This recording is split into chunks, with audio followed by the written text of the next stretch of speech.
Welcome, ladies and gentlemen, to Freaky Fast Broadcasting on your Monday night. That's right, we're back for some more ISRC Lariat Productions Truck Series action as it's a brand new season. Season 8 is upon us and the drivers are set. Some that said not so long last season are making a grand return. Others making a debut showing. And it's all going to start here this evening on Freaky Fast Broadcasting. Welcome to the show as we are proud to give you all the racing action here tonight. As for myself, Sam Dyer, joining me up in the booth is going to be Zach Hall. And Zach, it's crazy to say, the off-season's over. It's time for a brand new season. It all starts, as always, here at Daytona. That it does, Sam, and such a long wait, man. I'm so excited to be back up here in the booth, joining you guys once again, and everybody here at this truck series. I mean, like you said, we heard a lot of people were, possibly not coming back to the season, and now it seems like they're going to be back. So it is added in some spice and a lot of new names also. So I'm super excited to learn those drivers and really see the growth from season to season we always see here at ISRC. Yeah, I was talking to some of the returning drivers. Some focus, they thought they were going to be focusing on other adventures that kind of fell through, so it gave them a chance to return. And one of those drivers, the three-time champ, the back-to-back-to-back champion of John Forbes, is back to try to retain his championship. Now, he's under I don't know if he's going to race the whole entire season. Well, also, his whole entire team of Danny Cochran, Vincent Sora, and Justin Forbes as a whole group are going to be racing here tonight. They said in these first couple of races, they'll see how the season rolls, if they're going to continue on or not. So intentionally starting off part-time. There's a couple of other teams that also kind of given the same feel of they might be going part-time, but it's given an opening for some drivers that if those fast drivers go part-time, they've got a chance for maybe their first championship, be a return champion, and one of those joining with a brand new team, no longer under Snowy Desert Racing, going to be seeing the driver of Nick Crawford and co, hoping for a good launch for themselves, as we're going to be seeing the drivers hoping for a good launch of Nick Crawford as well as Cody Reed, partnering up with a few other drivers for a brand new team, as they will leave more on them. But Nick Crawford, I think one of those drivers who really looked into this season, Zach, of what could be with some of the drivers that have said they're going part-time. This could be a chance to see a two-time champion of Nick Crawford, try to become a two-time champion, I should say, for Nick Crawford this season. You're exactly right, Sam. Yeah, I was sitting back looking at the roster build during the offseason, kind of formulating in my head, who was going to be at the top of my pecking order to start the season, of who was I going to think was going to be that guy that I would project to be the champion. It's so tough when you do have new names, of course, come in, which we'll see tonight blossom, of course, over the course of the season. But, Nick Crawford was definitely the driver I think I was looking to be at the top of that list of who could possibly win that championship. But, it's really depending on, like you said, the part-time aspect of a few of the other drivers. I mean, if Vincent Sora, John Forbes, they race every single race, we know they're going to be right in the championship contention. I mean, that is for sure. They're both past champions along with Nick Crawford, so we know they'll be there in the battle. But I'm sure, we'll add some new names also in there, so it's going to be fun to watch it all mix out throughout the season. But definitely something to watch out for as the time goes, to see if those drivers, stick to the plan of part-time or full-time. And speaking of new names, top of the board, it's going to be Richard Thompson. First laps in, and he was top of the board. Second laps coming across the line in the 37. Gets a little bit faster. It's a 51.385, your current pole time. Eric Stamp, a former winner of this race. He's hoping to get up top of the board, but he'll fall short. And another newcomer, part of going to be the team of Elwood Designs Esports. They're going to be 2-3, as Isaac Shelley now tops the board for the 98. Other drivers are going to be seeing the swapping. Second laps are entering in, but it's Shelley with 0.07 of a second over Nico Garcia, who currently leads the way. As here's some other new drivers. Here's going to be TJ Callaway is going to be trying his best to get on top of the board as the 18, one of those newer drivers, hoping for a good run. And new drivers here at Daytona, there's been a couple of clash races. There's been some off-season races that kind of set up for this season. Some of these drivers that are going to be newcomers, they've looked pretty quick in this 18. One of those drivers to watch out for. Definitely be fun to see, Sam, how this all shakes out once, especially we get into like 4 or 5 races in. I mean, of course, Daytona tonight, the track I like to say, they're always the great equalizer. So to say, everybody has a shot at this track, just about what situation you put yourself in, of course. But when we get to some of those other tracks, such as Homestead starting the next week, it's going to be really interesting to see, you know, who are the drivers to watch out for. And like you said, the 18 TJ Callaway here, this could be one of them. So it's going to be an interesting time learning at the beginning. But of course, once we get through those first 4 or 5, we start to learn everything, and then the season really starts to get going. And also, you know, seeing returning drivers changing up their numbers. One of those, Justin Sipes, going with the 83 this season. And a couple of others also changing up their numbers that we'll keep note on. Thomas Green, who currently is 7th, teammate of going to be a Sipes. He'll be in the 3 machine. But obviously, with qualifying coming to a conclusion, there's no one else on track. That means your first pole sitter of the season going to be the 98 of Isaac Shelley. And what a start to the season. The only problem for Shelley is that if you look at the past, whoever gets the pole has yet to win. Shelley's got to hope that maybe he can find a little bit of magic here, as he will try to break that curse that has been so far in the first 7 seasons. But we now enter into the warm-ups of this season, and 5 minutes for these drivers get any last-minute practice in. This usually would be our time to take a look at the schedule and how that's looking. Also points, but Zach, this is more so, I think, a time for us to really just dissect this season entering in. This is their 8th season for the ISRC Truck Series. There's a lot of new teams, and I think one of the bigger names to watch out for is going to be the Elwood Designs esports team with Alan Elwood, Rick Thomas, Nico Garcia. That trio, I think they're going to be the real watch-out drivers of this season from our rookie class. It definitely seems to be that way. I don't know much about those guys, but at least, you know, we have that hidden number in the background called iRacing that you can kind of look at, and they definitely stood out to me a little bit. So I'm sure they'll be right in the mix once this all starts off. But tonight at Daytona, 90 laps, it's going to be quite a handful. I mean, these trucks draft so aggressively and just so intensely that I know there's going to be a lot of drivers looking to put on a show, and we could see some fireworks fly, so to say. We certainly could. Looking at the past year at Daytona, we have had plenty of races with a lot of cautions. The only race that had minimal amount of cautions was back in season 6. That's where Ollie Fonseca found himself in victory lane, and we only had 2 cautions. But traditionally, we have anywhere from 4 or more cautions blossoming out. Last season had our ever highest of 9 cautions being thrown. So caution-filled racing has been kind of the traditional way to go for the opening race of the season. I mean, if that's the way you look at the trends, how do you mentally go into this race knowing, okay, there might be a couple of big ones that I need to avoid, not just one?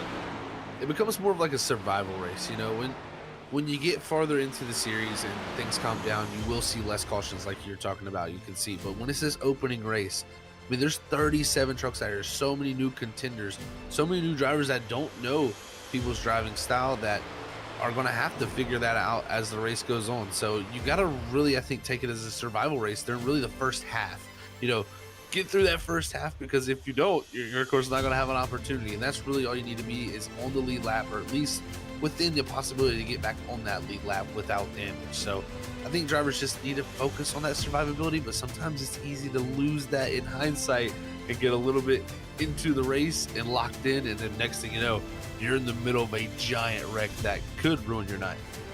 Also, some big changes coming into Season 8. They kind of were flirting with this at the end of last season, taking away stage yellows, racing through that selected time to get stage points. Well, with this new season, they like the fact of no yellow, so why not just remove the stage bonus points? There are no longer going to be stage cautions or stage bonus points to be given out. It's all about how you finish at the end of the day. Zach, that's another big change and swing that these drivers are mentally going to have to set up for this 90-lap race. race. On top of that, tonight, there will only be 3 extra overtime attempts. They dwindled it down. Instead of 3, it's only 2. So if we do get into that late run and we have late cautions, they've got a smaller attempts. They're late. You know, I like the addition of no stages. You know, as a driver, I like it. Sometimes it can be less beneficial to the show, but I think sometimes that stage really kind of added unnecessary cautions that would breed other cautions that kind of messed up the flow of the race here at ISRC. So I think I like them getting out of it. Let just the natural flow of cautions come through, and I think we're going to see some really fantastic racing this season with that, where, you know, we really don't know what's going to happen at the start of the race. You know, when you have a stage, you kind of have a set plan.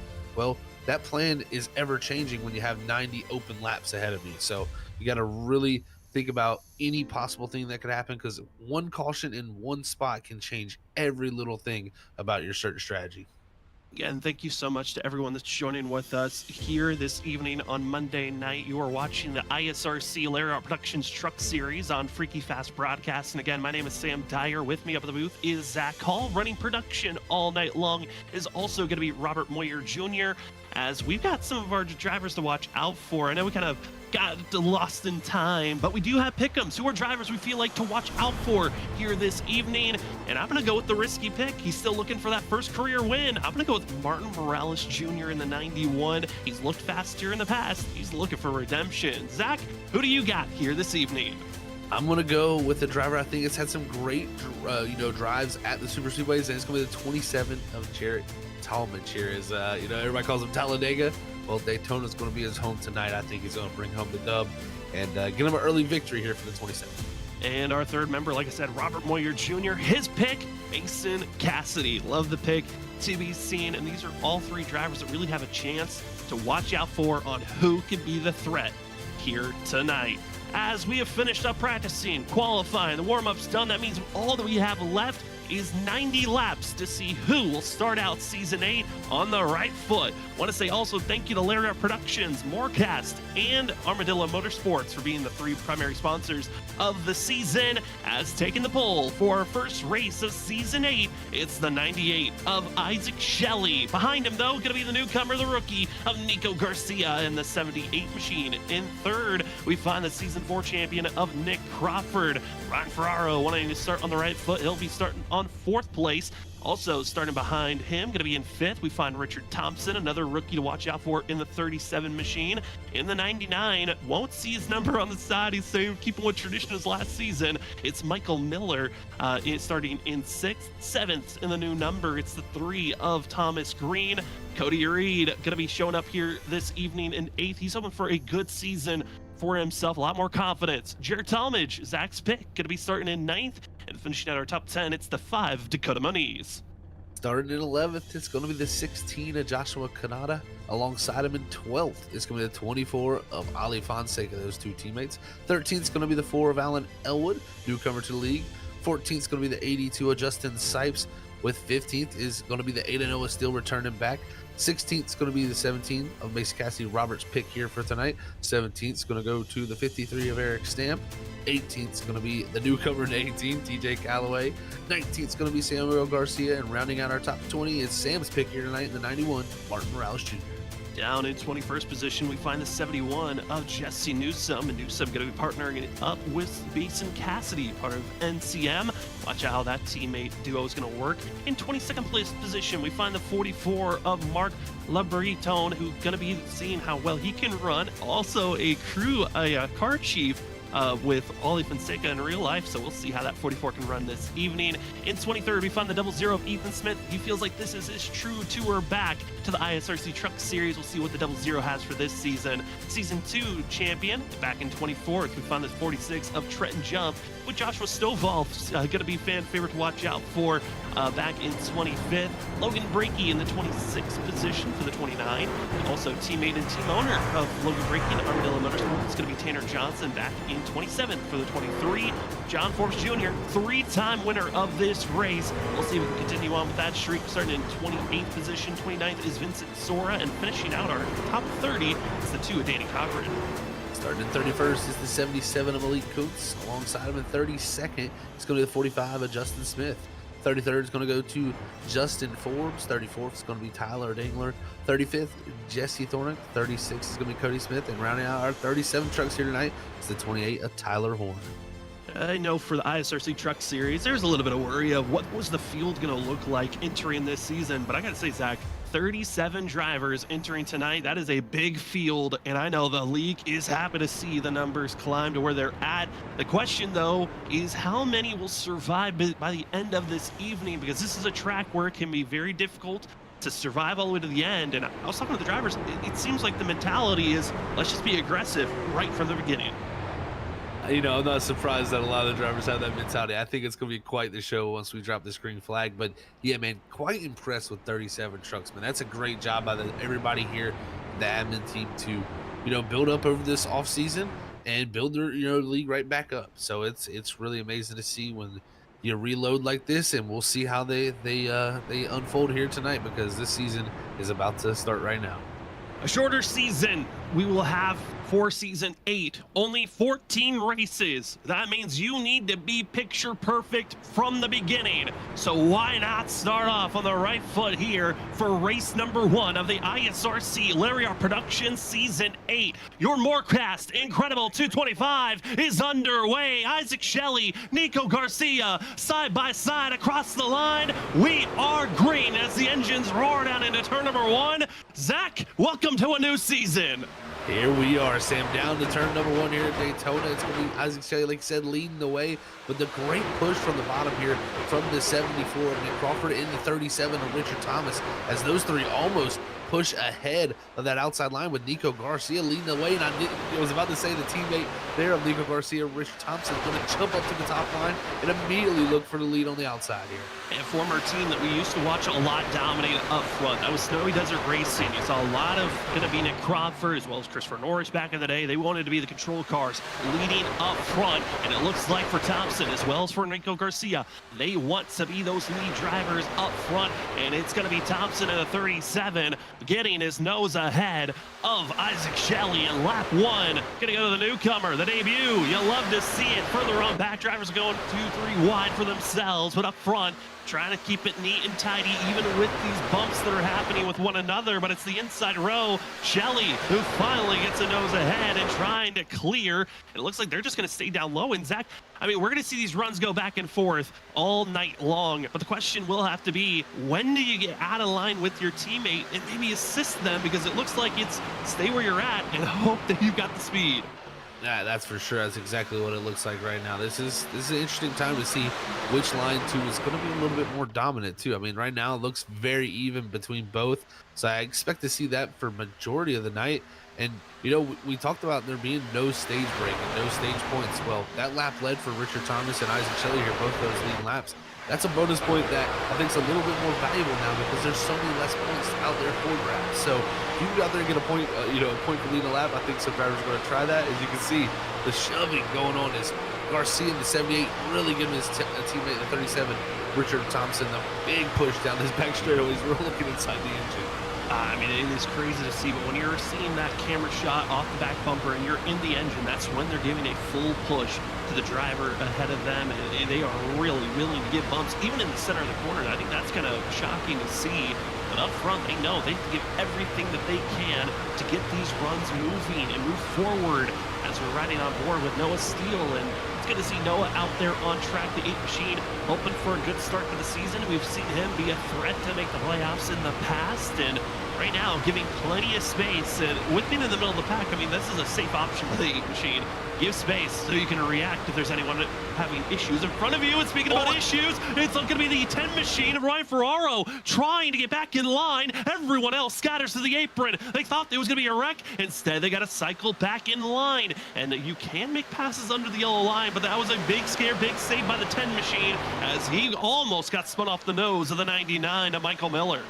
Well, you said the 8 might have been, needed an escape plan for danger right there, is showing you why. Because sometimes that's the biggest thing too, is you see a lot of people, they'll place themselves on the bottom, say, why you just keep riding on the bottom.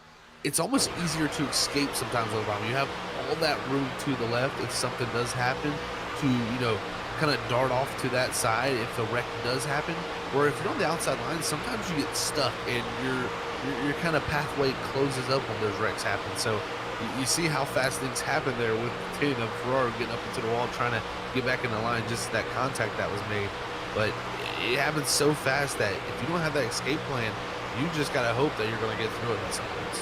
You really do gotta hope at some moments as you're seeing everyone get back in line with one another. And you know, I was just about to bring up the fact of these trucks. I know a lot of these drivers got a lot of practice this past couple of weeks with Super Speedway Racing being on iRacing's official side with having Daytona week. We just got finished with the Atlanta week. So drivers got to test out what the side drafting, the bump drafting, how these cars react in the draft with all the updates that have been coming out recently on iRacing. And a lot of what I was hearing was these trucks can be a handful and very unpredictable at times. And we saw there, I mean, great job of the field to try to react to get around the 10 machine. But honestly, we never know which lap someone else might get a bad bump or a bad wiggle off the exit of the corner. I'm seeing a lot of aggressive bumping going on too, so that makes me worried because, you know, if you get off center, I think it's the biggest thing. And the one driver I think really giving some great pushes up, and it's really the outside line. It just seems like it stacks up for some reason up there. But you know, Nico Garcia's been giving great pushes to Thompson. I mean, he's been right on the back bumper, even like you said, sometimes at the center of the corner, but he's been very square. And what we mean by that, folks, is in line. You want to be not off to the left, not off to the right when you're pushing someone, because that is a very easy situation to turn somebody here, and that's where we see those bad bumps really happen. So everybody doing a great job right now, but definitely it shows all it takes is one little mistake, and next thing you know, you're turning someone around.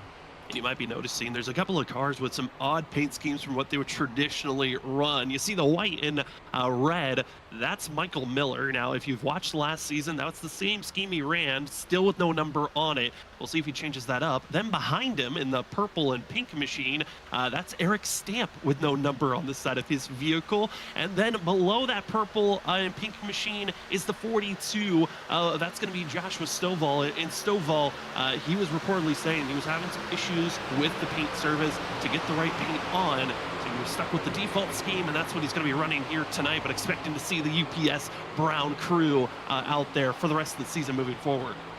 Definitely love to see those colors. First of all, we know the support he gets out there, so great to see, of course, him return to the league here. But you can see, I mean, this right now is everything's just so two-lined. I'm surprised nobody's took a risk. You know, a lot of times you'll have a few drivers that say, you know what, I'm willing to risk it, go up the middle and kind of force their way through. But everybody just saying, you know, double file for the time being. So I think everybody's showing a lot of patience and knowing that there's no stage break. They just need to survive at this point. Yeah, it's surviving and making it to when you need to go into pit road and get service done. That was something that I talked to the drivers about. So you said about 30 to 33 laps was the window they were looking for on fuel. And with this race being 90 laps, means it's going to be about a two-stop race. And Zach, with that mentality of a two-stop race, and with there no being an absolute caution, I mean, there's always that chance that we can go green from the start to the end. And pit stops are going to be the next big critical thing you have to focus on to make sure you get perfect, because that can ruin your race just by the first stop that we have here tonight at around lap 30. Oh man, it could be everything. If the rate, that's the biggest thing that people don't understand is when you come to pit road, it is almost the separator, I guess you could say, when it comes to just super speedways. You'll see where you have these giant packs here, and we'll have a pit stop happen, and it will be, you know, 3-4 separate packs formed just because of how much mistakes and just missed time is on pit road. So it is a critical time, and I think strategy is going to be a critical part of tonight. Is I think we had a car blink out there. That was almost a bad time. It's never good to see that right in the middle of the pack when they're pushing hard, Sam. Absolutely not. That was the 27 of Jared Talmadge that had a big blink out. Talmadge starting this season, going to be his 6th season in the ISRC. This is going to be his 56th start. He's only got one win, and that was back in Las Vegas in season 2. But he's at 15 top 5s, 33 top 10s, and Jared Talmadge would love to see himself back in the victory lane, showing some great promise. And I think that's the joy of watching these drivers in multiple different leagues that we cover here on Freaky Fast Broadcasting. You'll see most of this field racing on Wednesday night in the WSSR Cup Series, but you can see a lot of growth from one vehicle to the next. And they always like to say that the trucks are a lot easier than the next-gen Cup car. We'll see if any of these drivers, what they've learned on Wednesday, can translate here to Monday nights. you know, it definitely can help, and just even confidence. You know, that is one thing I know as a driver myself. It is a huge thing to have confidence. You can get almost delusional, and sometimes that's a good thing because it can propel you to things that you didn't think you could do before. So if you're not believing in yourself, it can be a tough time out there on the racetrack. So sometimes those series can kind of help you run better in others. So we'll see how that does work out, but right now it's still again just double file and really no change up from our leaders. Isaac Shelley again and still Richard Thomas leading those lines. I'm very impressed with the patience that's being shown right now, Sam. I think me and you both probably would have expected a little bit more three wide action priority. I think it helps due to the fact that we had that scare that kind of woke everyone up to back off, because we were starting to get to that point where three wide was opening up, where multiple drivers were thinking, let's go three wide, let's make some big passes. And then that Ryan Ferraro and Michael Miller scare that spaced everyone out. I think they realized, all right, let's cool down. Maybe we'll wait until after pit stops or coming closer to pit stops around that lap 30 marker that will get a little bit more racy. Survive until then, because I mean, I know iRacing drivers, sometimes they get in their heads and they think they can win the race in the first 10 laps, but you gotta run the whole 90 to be there at the end. Sometimes all it takes is that little scare, like it literally does. It's crazy to say that. People be like, why would it change the mentality that much? It just does. When you see something like that happen, you go, take a deep breath and go, that could have been a really bad situation. And you go, wow, and then you look down the lap counter to see how many laps are left. You go, okay, we're under 10 to go, or we're under only the first 10 laps here. This is probably a situation that we need to cool out. So, like you said, that's probably most likely what went down. And it just shows you how fast the mentality can change. You can be from one moment looking to go forward, and then you see something happen and you say, well, I'm a dog, I'm going to put my tail between my legs. Absolutely. As we also want to shout out those that are watching in the stream. Thank you so much to everyone that's maybe just watching along. Those that are able to comment. I know we got some fans of Joshua Stovall out there, and I gotta say, this 42 is looking good. One of our biggest movers of the day currently in the first 14 laps, up 14 positions. If you're rooting for one of these drivers out there on track, hey, give us a shout out of who are you rooting for? Is it a team? Is it a driver? Who are you hoping to see in the victory lane at the end of the night? Now we got a lot of Stovall fans out there. We also have rooting for Nico Garcia fans out there. Excited to see who else is going to be the big fan favorite to watch out for this season, because I know last season it was the 42. We've had a couple of other fans out there. We got Cody Reed's dad, Lenny, rooting for that 25 machine. Cody in the middle of the field trying to make this run back forward. As you can see here, it is really just stay in line, hope for the best. As we're getting more and more people rooting for fans of drivers. We got some Ethan Smith fans out there as well as people rooting for the 18. I gotta say, Zach, we got a lot of fans rooting for a diverse amount of group, and we love to see that out there in the chat. Oh, we'd love to see that, man, for sure. People tuning in, supporting their family members or friends, just supporting people and just enjoying a good race out here on a Monday night. So it's a pleasure to be calling the action, not only for myself, but also I know you're glad to be back up here. So we're glad to have all those family members out here joining us back in the booth. But man, look at this. It's changed up front. As right now we had the outside line change up now as Michael Miller has gotten to the lead, and it's been Nico Garcia and Richard Thomas who've jumped down to the inside line, and now Michael Miller jumps down there, and look, it's going to be our two numberless cars leading the way. Numberless for themselves. Down below, that's the 99 in the white and red of Michael Miller. Outside in the purple and pink, that's Eric Stamp. Stamp, a former winner of this race all the way back in season 3.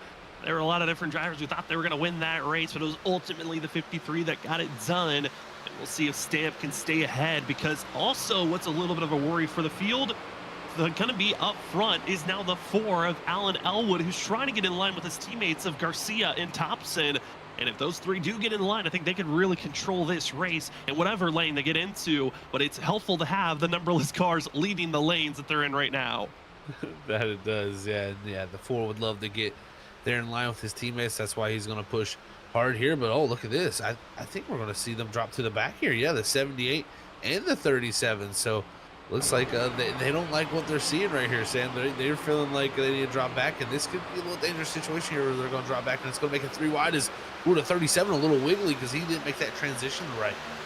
and make the transition right, but everyone able to stay with the lead path currently.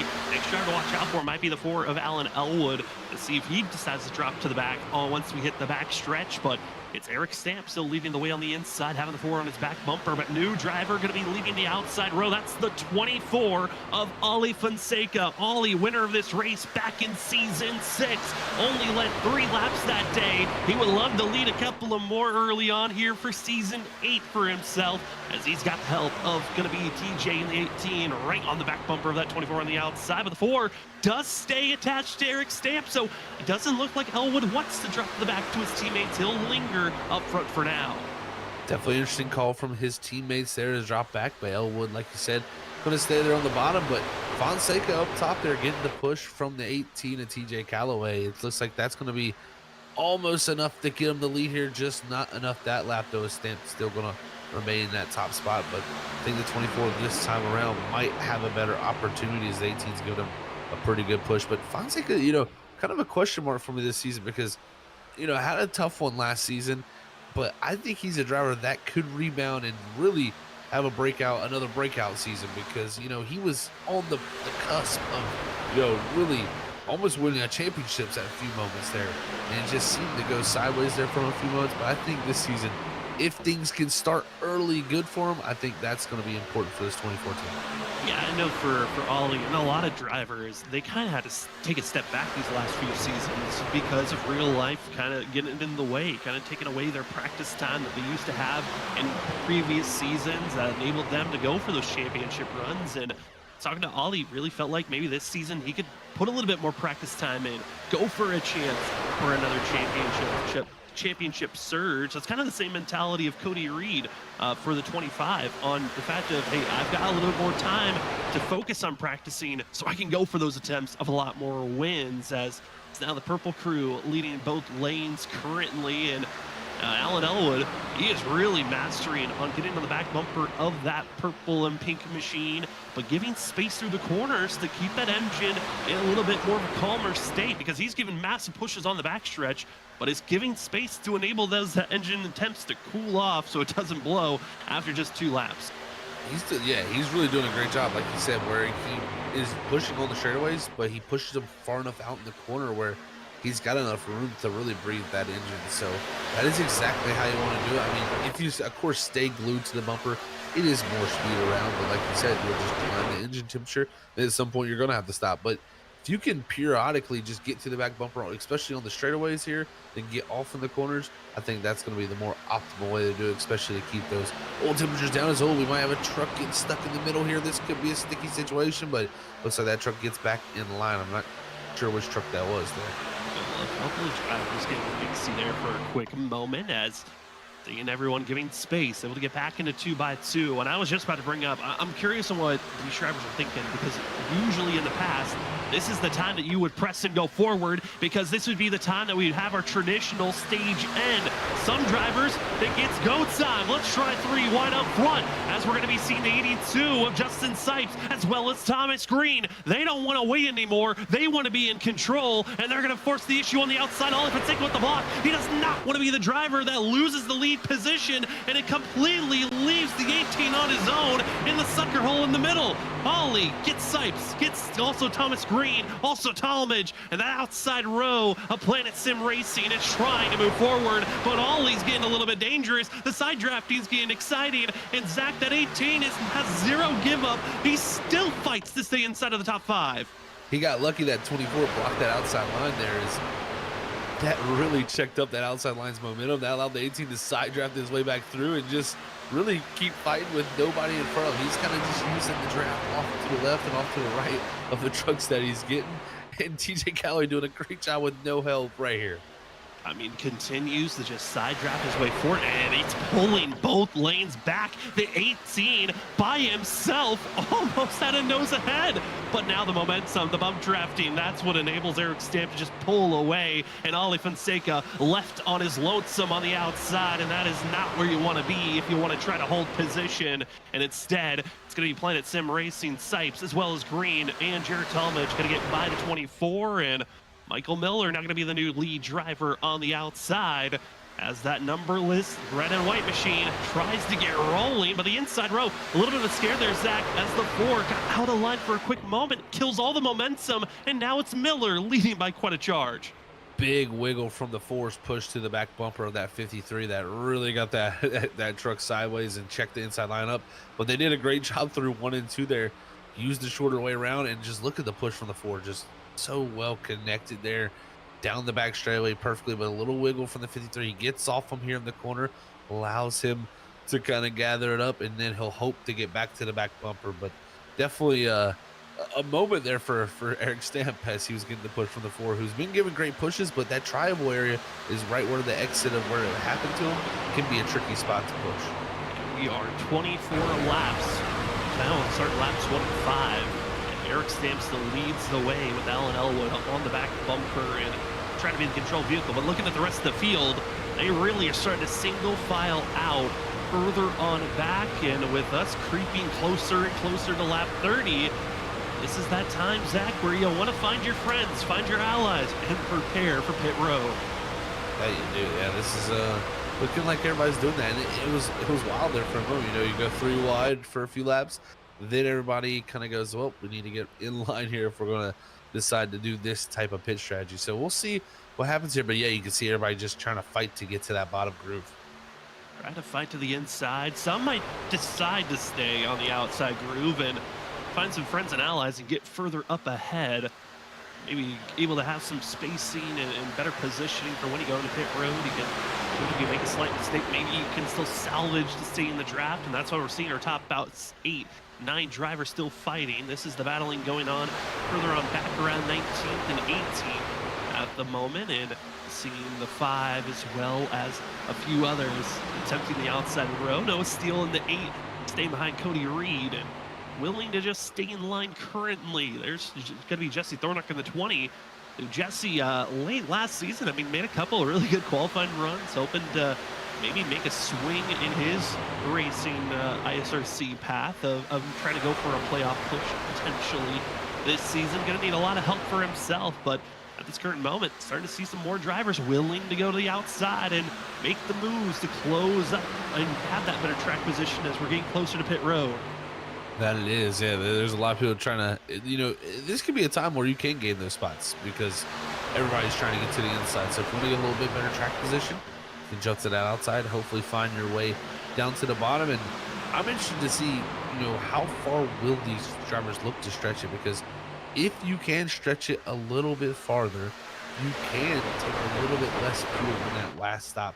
Maybe have a little bit quicker pit stop. That's one thing I think maybe some people might attempt to do, but definitely a lot of people lining up on that inside. That usually means it tends to be a pit stop coming soon. But the outside lineup here on this first, I'd say 8 rows, they're fighting pretty hard still. And now it is go time. Top 10 willing to fight back and forth, looking more like our top 15 are willing to stay side by side. And here is the Brown Crew's favorite driver. It's Joshua Stovall trying his best to rally the drivers on the inside to move forward. Miller side drafting enough to keep him at bay. This 42, one of our biggest movers so far. There's a couple of drivers up 20 positions from where they started.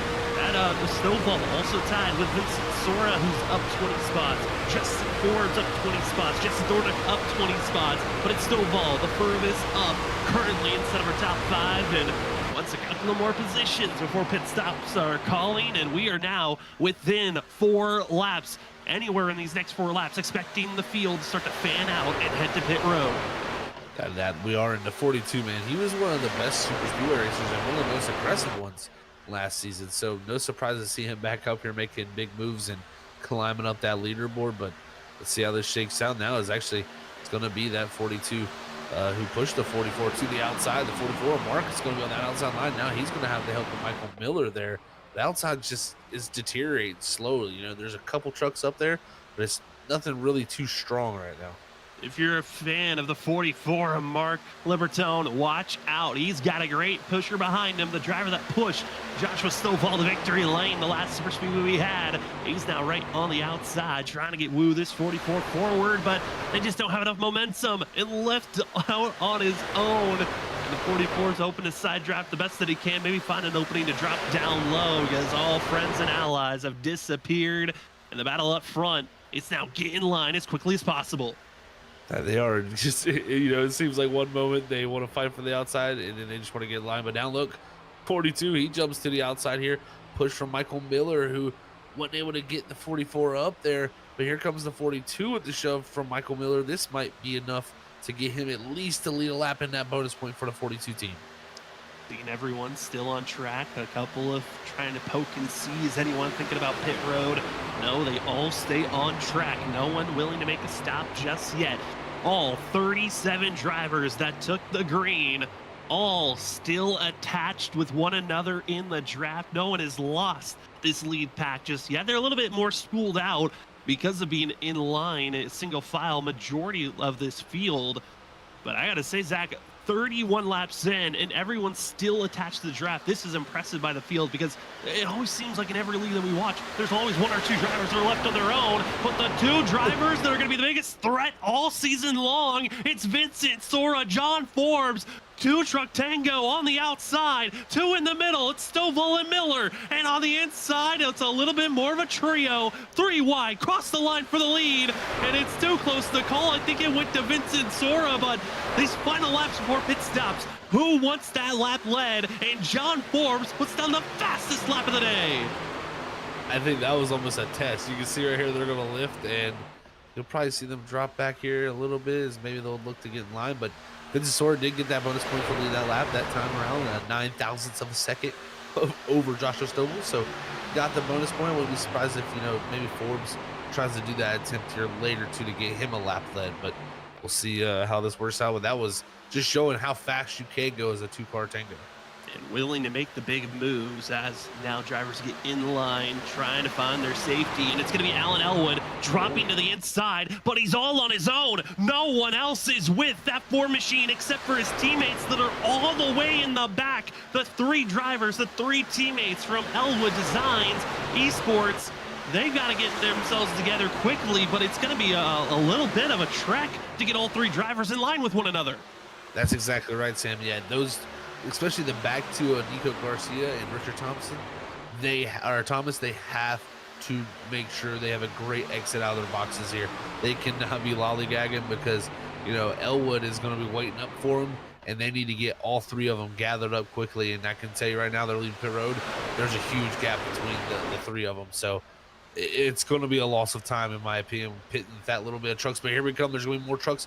This will help them out right here with more trucks coming around. They should be able to gather in, but look at all the trucks coming in, Sam. Oh, no, the 44 goes around. Oh, no. Mark gets himself locked up in the brakes and just spins out on his own. Stovall completely missing his box. He's got to back up and get back in line, and he's just losing seconds over seconds. Finally is in his box. And multiple mistakes being thrown out there on this first major pack. Cody Reed also going to be caught with a penalty for the 25. And misery hitting the group as drivers, frustration mounting over. Pit stops, pit stops, pit stops. They can make or break your race. And some of these drivers are going to come out here. And we talked about how the whole pack was together and lined up through this first portion. They're coming to the pit road here. Justin Forbes, a little bit of a wiggle there for himself. Gathered up. Ooh, yellow flag going to be thrown, though. Issue striking for others out on course. We're not officially sure on who brought this yellow out, but it looks like it might have been the 7 of Cody Smith, who tried to gas it up, wheel spun, and almost took out, I believe that was Alan Elwood, who almost just got taken out there as this caution came out. It looks to be, and if I'm looking correct, Cody Smith did not take tires here. I didn't ever see the truck jack up, so I'm actually not surprised by this spin because the tires are actually pretty hot here at Daytona. You'd be surprised how hot they are, and pit road doesn't have a lot of grip. He's going to come off a pit road here. He's going to go through the gears. Once he starts to shift up and get probably the second, third gear, he's just going to light the rear tires up right here. And this is going to be, it's going to look ugly, but a simple mistake. And I mean, like you said, Elwood almost, he about took a ride over the fence.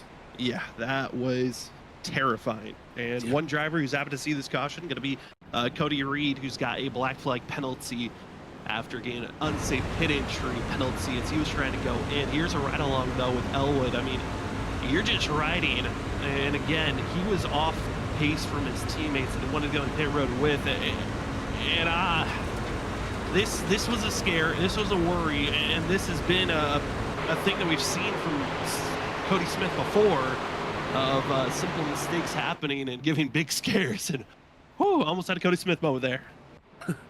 Definitely almost had to go to another octave right there with that one because that was close. You know, that mistake looks really, really bad if you're on the outside looking in. But I will say, from the driver's standpoint, it can happen actually with those hot tires, like just lighting the tires up. You just got to be prepared for it. And I don't think he was. You know, he was thinking, "Oh, it's Daytona. I'm just leaving pit road." And yeah, those tires were warm. As this also is going to be helping out the 44, Mark Libertone, who was going to be off pace because he had to go through the grass there with mistakes, and a couple of other drivers had major damage after those pit stops fiasco that went down. I know that Martin Morales got spun around. You also saw damage on that replay for Cody Smith before he even left pit road, so he was already dealing with some front-end damage. There were a couple of other drivers that were dealing with issues. Cody Reed, though, doing an update on the 25. That penalty of an unsafe pit entry does still hold. When he goes green, he's got a 40-second hold that he's got to serve. That's what I was, yeah. And, you know, when you brought up the fact that it was, you know, helpful to him, that was my only concern, is because that flag was still there. I was like, it might be a hold, and that is, yeah, that's what you're hearing. That is the case. That is a big penalty here in Daytona too, because he's gonna come to pit road, be held for 40 seconds. If anything, he's going 2 laps down. Yeah, I mean, there's a chance of him being in the back that when they take off, he might be able to just go 1 lap down and a bank on a quick caution to maybe come out. But this caution will reset the field, get them prepared to take off and go. And Michael Miller going to be, as well as going to be TJ Calloway, who's going to be up front, seeing how these two can take off and go. Also have Eric Stamp, Aldi Fonseca, Jesse Newsom. Also going to be having Thomas Green, Isaac Shelley, Trent Jump, Justin Sipes, Danny Cochran going to be your top 10. A lot of shuffling for the drivers further on back. This does give time for damage repair. Some of those drivers that stayed a little bit of extra time. Samuel Garcia, Vincent Sora, Cody Reed, Martin Morales, John Forbes had some very long extra time for the 11, as well for Mason Cassidy, Ryan Ferraro, and Cody Smith in the 7. All were able to get extra time repairs done. Cody Smith going to be the driver who's trying to get some repairs for himself as the field takes off and goes. I believe some wave rounds going to be going for some drivers as they're going. Mark Libertone, Mason Cassidy, as well as Ryan Ferraro, able to go take the wave round for themselves. So you can see that they're kind of our lucky Dilla of the race, as that will be a new sponsor for this season.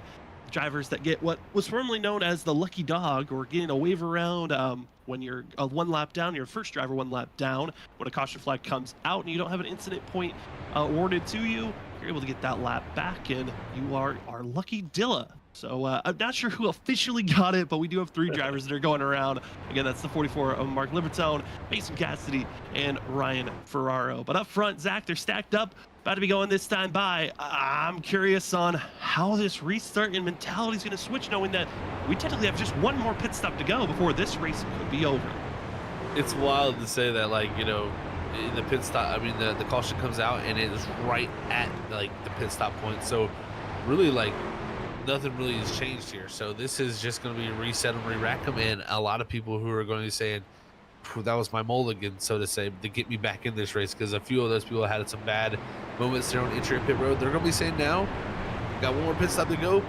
Can't make those same mistakes on the green flag stops, because you're not going to have, I think, many more chances after this, unless we get a rash of yellows, which, of course, is possible at Daytona. It certainly is. Last season had 9 total cautions. We'll see if that's going to calm down. Just had our first of the evening. pace car into pit road, and your Moarcast incredible 225 is back to green flag action, and it is a massive launch on the inside for Michael Miller. Ollie Fonseca, they're going to be able to take off and go as the 18 just did not get through the gears as well as he was hoping, and Ollie Fonseca bounces to the outside. The 24 wants the lead, and he wants it now, Zach. He makes a big move there for sure. The 18 now going to come to his back bumper, give him the shove. But Michael Miller fighting back here on this bottom side. He's going to have the help of the 71 and Jesse Newsom. So some newcomers up front here, and this is getting fun to see how they're going to be in the mix.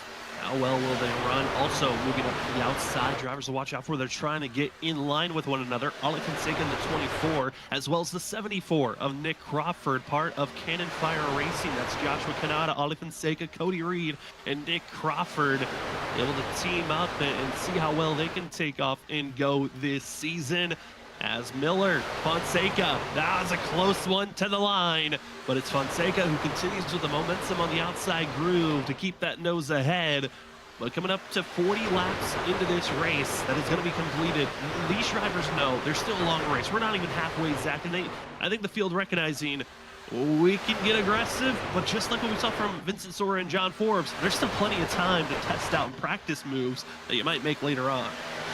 That's for sure. Yeah, I mean, there's plenty of time here to try things, and I really think that you can learn a lot by just racing, but not being too aggressive. You don't have to go out there and make every crazy move, make every track position opportunity you have out there.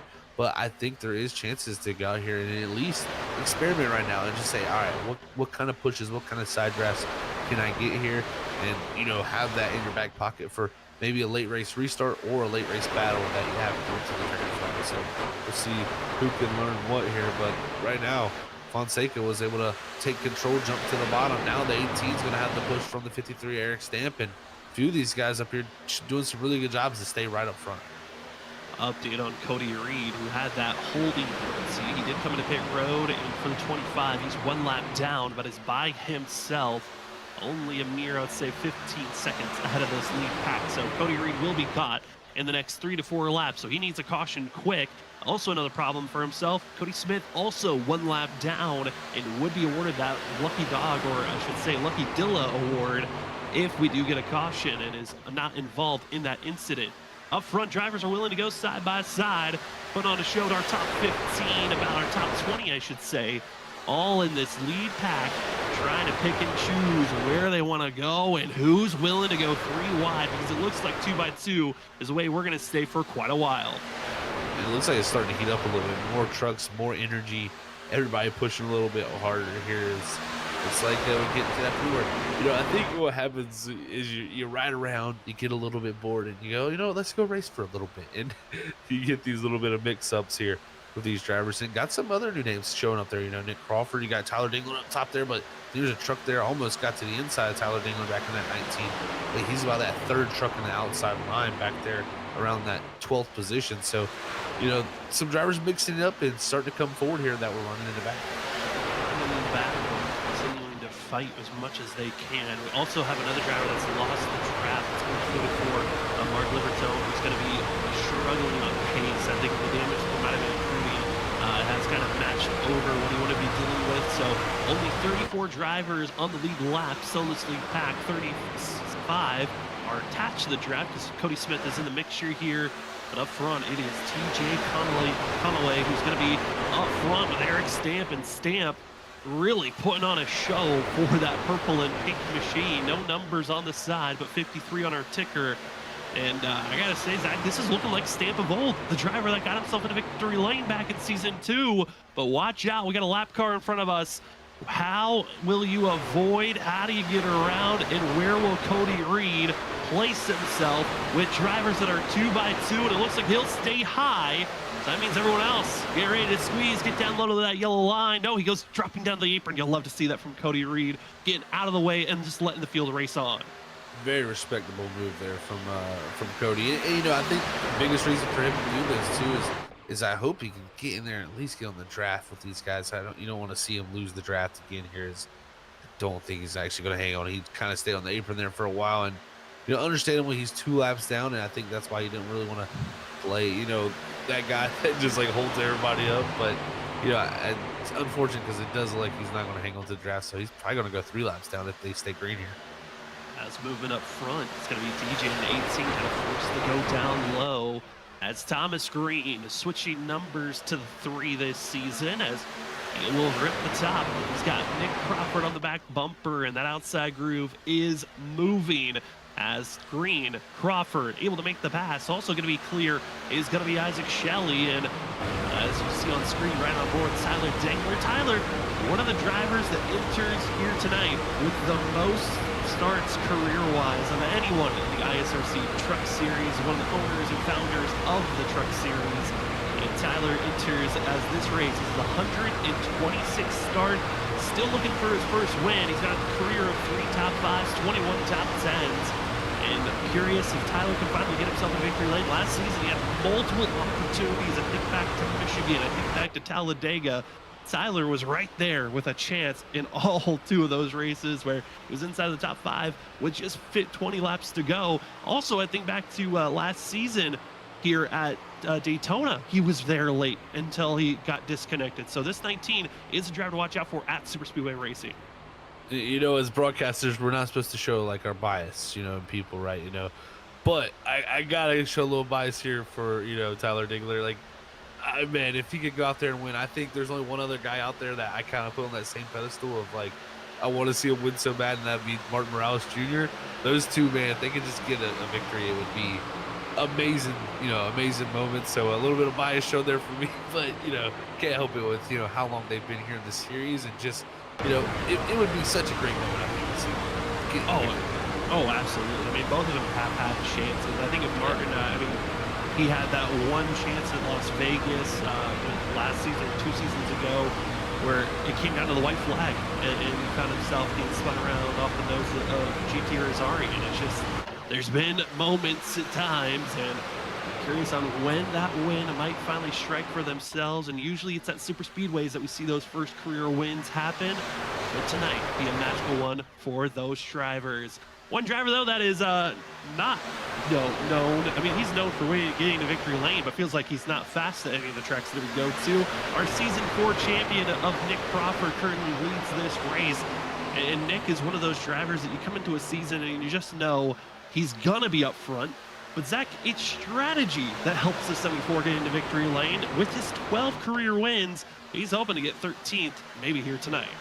I tell you, the 13th is coming at some point this season. We know his prowess to just nail a strategy. I mean, his strategies have definitely been on point. We know his speed has been great also. That definitely, I think, won him that championship. That season, I think, was by far his best when it came to just, overall speed compared to the competition. So he had an excellent season then. I wouldn't put him past him to come right back and do it. And I know how much effort he puts into trying to, be good in this series. I would love to see Crawford go out here and really have a great season for himself, where not only is his strategy working well, but his speed is also part of it. Other drivers getting into the mix. Justin Sipes back up front, trying to stay in line with Shelley and Green and trying to push their way forward as much as they can. One driver, though, that's just outside the top 10, it's the 5 of Dakota Moniz. Dakota's got 1 win in his ISRC Truck Series career. That was back in Season 1 at Talladega. Came down to a fuel strategy run.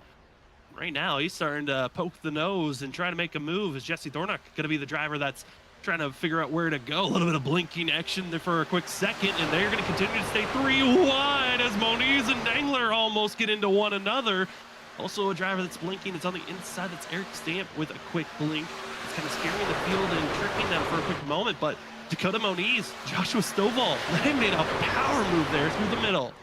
That they did. Stovall, I mean, he pushes the 5 up through the middle and then dives to the inside, and now allows Dingler to slot back in behind the 5, but that could have been a lot worse, as some of these pushes and shoves are getting much bigger, and people are trying to position themselves a little farther up here. But again, still a pit stop waiting here before everybody can get to the end of this race. But I still think everybody likes to get up here in the front and move up his Stamp. Now he's going to jump up in front of Nick Crawford. He wants to go back to the lead. He'll lead this lap this time around.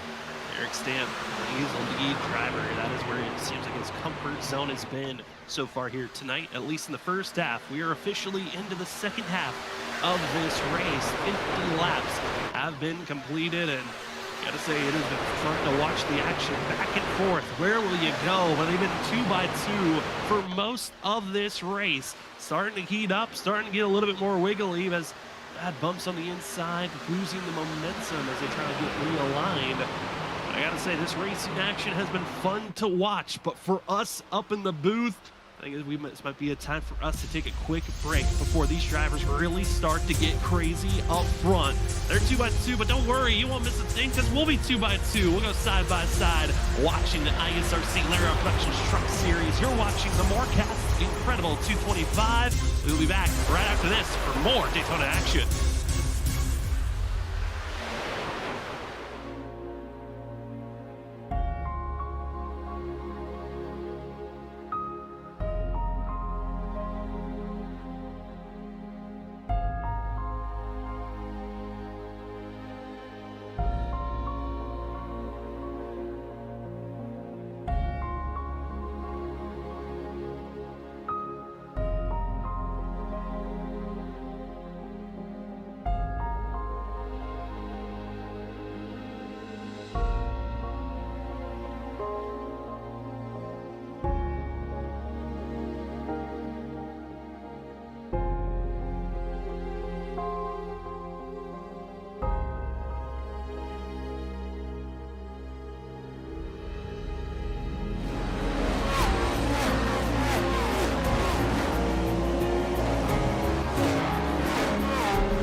gentlemen, to Freaky Fest broadcasting on your Monday night. My name is Sam Dyer. With me is Zach Hall. Running productions in the background is Robert Moyer Jr. You were seeing the drivers getting by some lap traffic under commercial break. A couple of drivers going lap down once again. It was the 44 mark. Libertone going 3 laps down. Cody Reed also going 3 laps down. He passed twice since we've gone green. It's got to be a frustrating momentum loss for the 25. I was hoping for a good start to his season. Another driver that's a lap down is the 7 Cody Smith, as the rest of the field all still attached in line. But we are back to the same scenario we were in about almost 30 laps ago. When do you set up to go to pit road? And Zach, this is that interesting time because we have that caution. Drivers have a more open window when to come in. That they do, yeah. They got a little bit more options available to them. I'm interested to see, can you make a little something different? Because a lot of times when you come to these super speedways, you know, you see it in real life where they talk about them right around fuel saving. And you want to question, why would you fuel save? Well, there is precious seconds on pit road that are in that fuel can.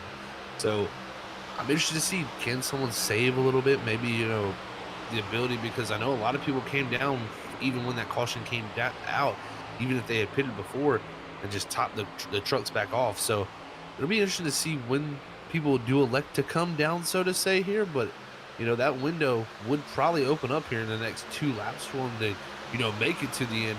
But I think you're going to see a lot more aggressive strategies where people are going to stretch it maybe a little farther, maybe look for 2 tires and a little less fuel.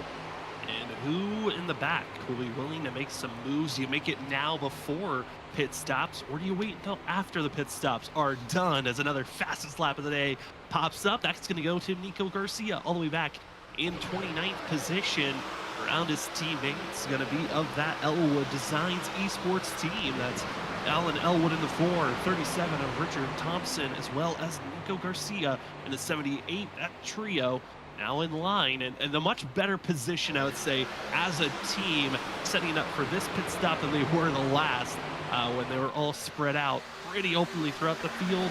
Let's go around. We're closing in on lap 60. Do you pit sooner, later? Do you hope a couple of more drivers follow with you? I think that's the bigger question, because I know for a lot of the core group of drivers, those that have been in the ISRC, they're at Puck Truck Series for more than 3 seasons, they've made a lot more friends and alliances throughout these years that they are willing to trust those to come into pit road. If you're part of these rookie classes, you don't have as much rapport to the rest of the field on when I go into pit road. Hopefully others follow with me. That is a tough situation. You know, you got some 4 truck teams out there, multiple of them, and they're all setting up plans, like you said, and most of those drivers have been here before, so they kind of, you know, almost work together with other teams, so you got bigger groups coming together. If you're like a 2-truck team or a new person in the league that's just a solo driver, it becomes very tough here when you come to these final stops. You almost don't get to decide your own strategy. You almost have to react on the whim of, oh no, they're pitting. I need to either pick the right group to pit with, or, you know, be in the perfect situation to come with a certain group. So right now, you see right now, Cody Reed 3 laps down. It looks like he's instead of staying on the apron, he's going around the top 3 wide. But I tell you, this is going to be an interesting time when it comes to see who comes down pit road first. Well, you made an interesting note earlier of some drivers get bored. Some drivers get to a mentality of, well, my race is over. I'm going to race as aggressively as I want. And Cody Reed has shown this also on Wednesday night. So if he feels like he's got nothing to lose, he might be one of the most aggressive and most demanding drivers to get up front. And right now, with being 3 laps down, he's trying to be that first driver who's 3 laps down. He's trying to unlap himself the hard way. So if there's a caution, at least he would be stuck at 2 laps down. But for Cody to be up front, he needs to be up front, bank on a caution. That's a lot of factors you just don't know will happen. As you also see behind Cody, that was that of the 97 of Justin Forbes, a part of a very stacked team of the CSF racing crew. That's Cochran, Sora, Forbes Racing, with Danny Cochran, John Forbes, Vincent Sora, and Justin Forbes. I know that crew. I talked to them before we went live, and they said, hey, if anything, We want to see Justin get into victory lane, and oh boy, here we go. First pit stops and Ollie Fonseca. Big push by the 42, able to hold on and save it, but our first big scatter of drivers into pit road, and I'm curious if Ollie was able to slow down in time, or will black flags be given? It looks like everyone's good so far. That was amazing from Ollie there. Let's save that because, I mean, he was wrecked. I was pretty sure he was wrecked there at that point, and I didn't think he was going to get slowed down for pit road, but he had probably his best pit entry of the night. So what a job there by him, and I think that's going to be a moment that he can reflect on, saying, wow, that was some excellent driving. Yeah, I don't know how he saved it, but hey, a more aggressive pit entry can help you get a better pit stop going, and hopefully there's not as much damage to the rear end or front bumper to the 42 as another cluster of drivers think about making their pit stops. That's going to be Justin Smith by himself. No one following the 45. It looks like he might have missed the cue of when to go into pit road with his team. As up front, starting to see a little bit of a gap building between our top 13 and 14th on back with all the different pit stops. It's hurt some drivers. And speaking about being hurt, there's TJ once again. This 18 just can't catch a break. He's always set in the middle. He has been very unlucky here tonight. I mean, TJ has been lost on an island sometimes there by himself. He's done some great job to push people up there, and it just seems like every moment he gets to the lead, at some point he gets shuffled to the middle. So unfortunate for him, but he won't lose too much track position here from this. But we'll see how many more people come down, and another big row of them. It looks like this is going to be that the team of Vincent Swarm. It's into pit road. Vincent Swarm crew, but into pit road. Oh, no trouble for Justin Forbes as he locks it up on pit entry. Big slide for himself. Luckily, no one else involved, but big loss of time. He's going to need a caution to get back into the mix as his race could be stunted if we stay green. Another driver going to be having to force into pit road. That's Cody Smith. Black flag when he was leaving pit road, but here's the mix and match of drivers at full speed and those trying to get back out on track. Worst case scenario there to have that mistake at this point here for Justin Forbes, but we'll see if he can get it back going and at least maybe catch a caution. But here we go, more pit stops happening as mayhem continues. Looks like Eric Stamp going to lead down that armadillos. He's flying. Was that 53? It looked like he did able to get down to that speed limit, that 60 miles per hour drivers are looking for, and was just able to hit the mark at the line. And all these drivers, that was Armadillo Motorsports as well as Larson Line Racing coming in as a group, making small alliances all around, but we still have ourselves our top 11 still needing to pit road, and a mixture of drivers that didn't go in with their teams. Logan Breaky, part of Armadillo Motorsports, did not go to pit road that time with his other teammates that did. That's true, yeah. I called it. I was Armadillo's coming down, but it was just Stamp, yeah, by himself. And also leaving pit road, he's kind of separated from the group and pit with him, so that's never what you want to see. When you come to pit road, you want to come. Tanner Johnson missing pit entry as he goes into the grass. That's an unsafe pit exit. He's trying to get back onto pit road. So multiple drivers, each group, there's a mistake that's being thrown out. This is frustrating to watch as you're really trying to minimize these mistakes, but this is your money stop. You cannot make these mistakes right now. That's for sure. And I think Johnson is actually going to be lucky with no black flag. And the reason for that is because he actually kept it within the cone. He barely went inside the line of the cone. And that was just a loss of time more than anything. So no penalty for him, but the time loss is going to cause him to lose the draft here. As now Thomas Green, does he flinch to come down? No, he doesn't. So him and Isaac Shelley, Justin Sipes, that group stays out. And they also have the Elwood Designs group. That is going to be your top 8 that are currently out there on track. They also have a couple of lap cars that are with them currently, and this is that weird zone of, do you stay out longer or do you pit earlier and hope that you've got a small enough group that can really maximize their speed, or do you stay out and hope that you're maxing out your speed with this group? But I'm looking at the pace, and Zach, I think some of those drivers that pitted earlier, they're looking a lot faster than our top 8 currently. That's a fact, Sam. Yeah, I mean, we're seeing 40 slow, like mid 46s from a few out there, while this group's high 47 9s.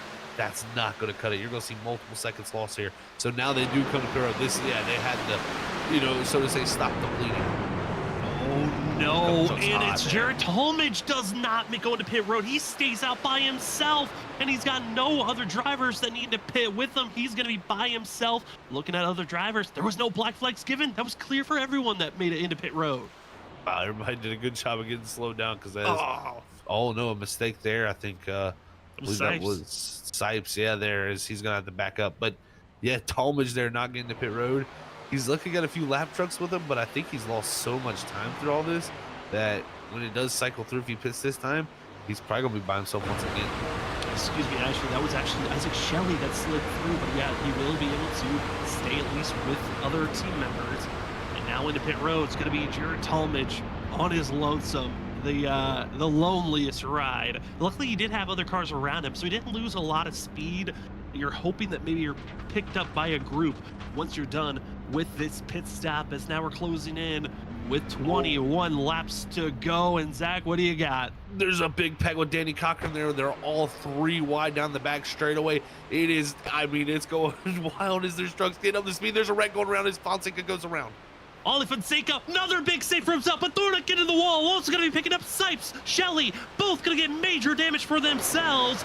And somehow, no caution is thrown. We stay green, but everyone's irritated and mad over the radio. Required damage, though, for two drivers. It's Jesse Newsom as well as Isaac Shelley, both forced to pit road. I tell you what, I had my hands on my head watching it all unfold as there was trucks getting up to speed, and they were three, almost four wide at a moment catching those trucks, and I knew nothing good was going to come out of that. Somehow, everybody kept it straight. Fonseca was pointing, I mean, completely to the inside wall at one point. Somehow his truck was back pointing straight. I don't know how they gathered that up, Sam. And with all of that, Jared Talmadge is with the lead pack and almost back up to speed. That whole fiasco saves the 27. He should not be in this lead pack, but is saved.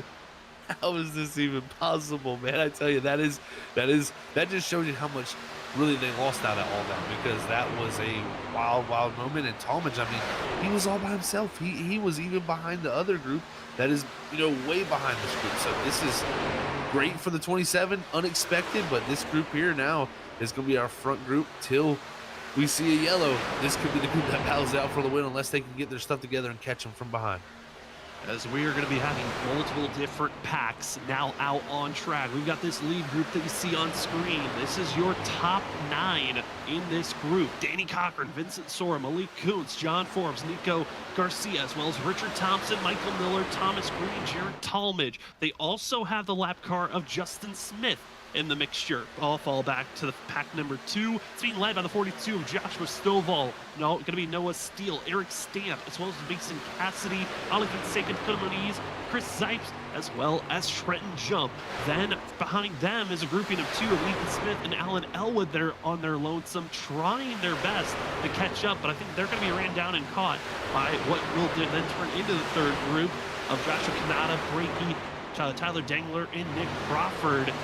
And as well with those drivers, they're hoping to stay attached is TJ Callaway. But, I mean, Zach, this is now turned into, if this race stays green, it might only be a 9-horse race up front on who can get this win. And it's a mixed bag of teammates and friends. And the most of the teammates, it's going to be your top 3 currently. That's Danny Cochran, Vincent Sora, John Forbes, the 3 dominators, you could say, of this league, as they've got 5 of the past 7 championships all on one team.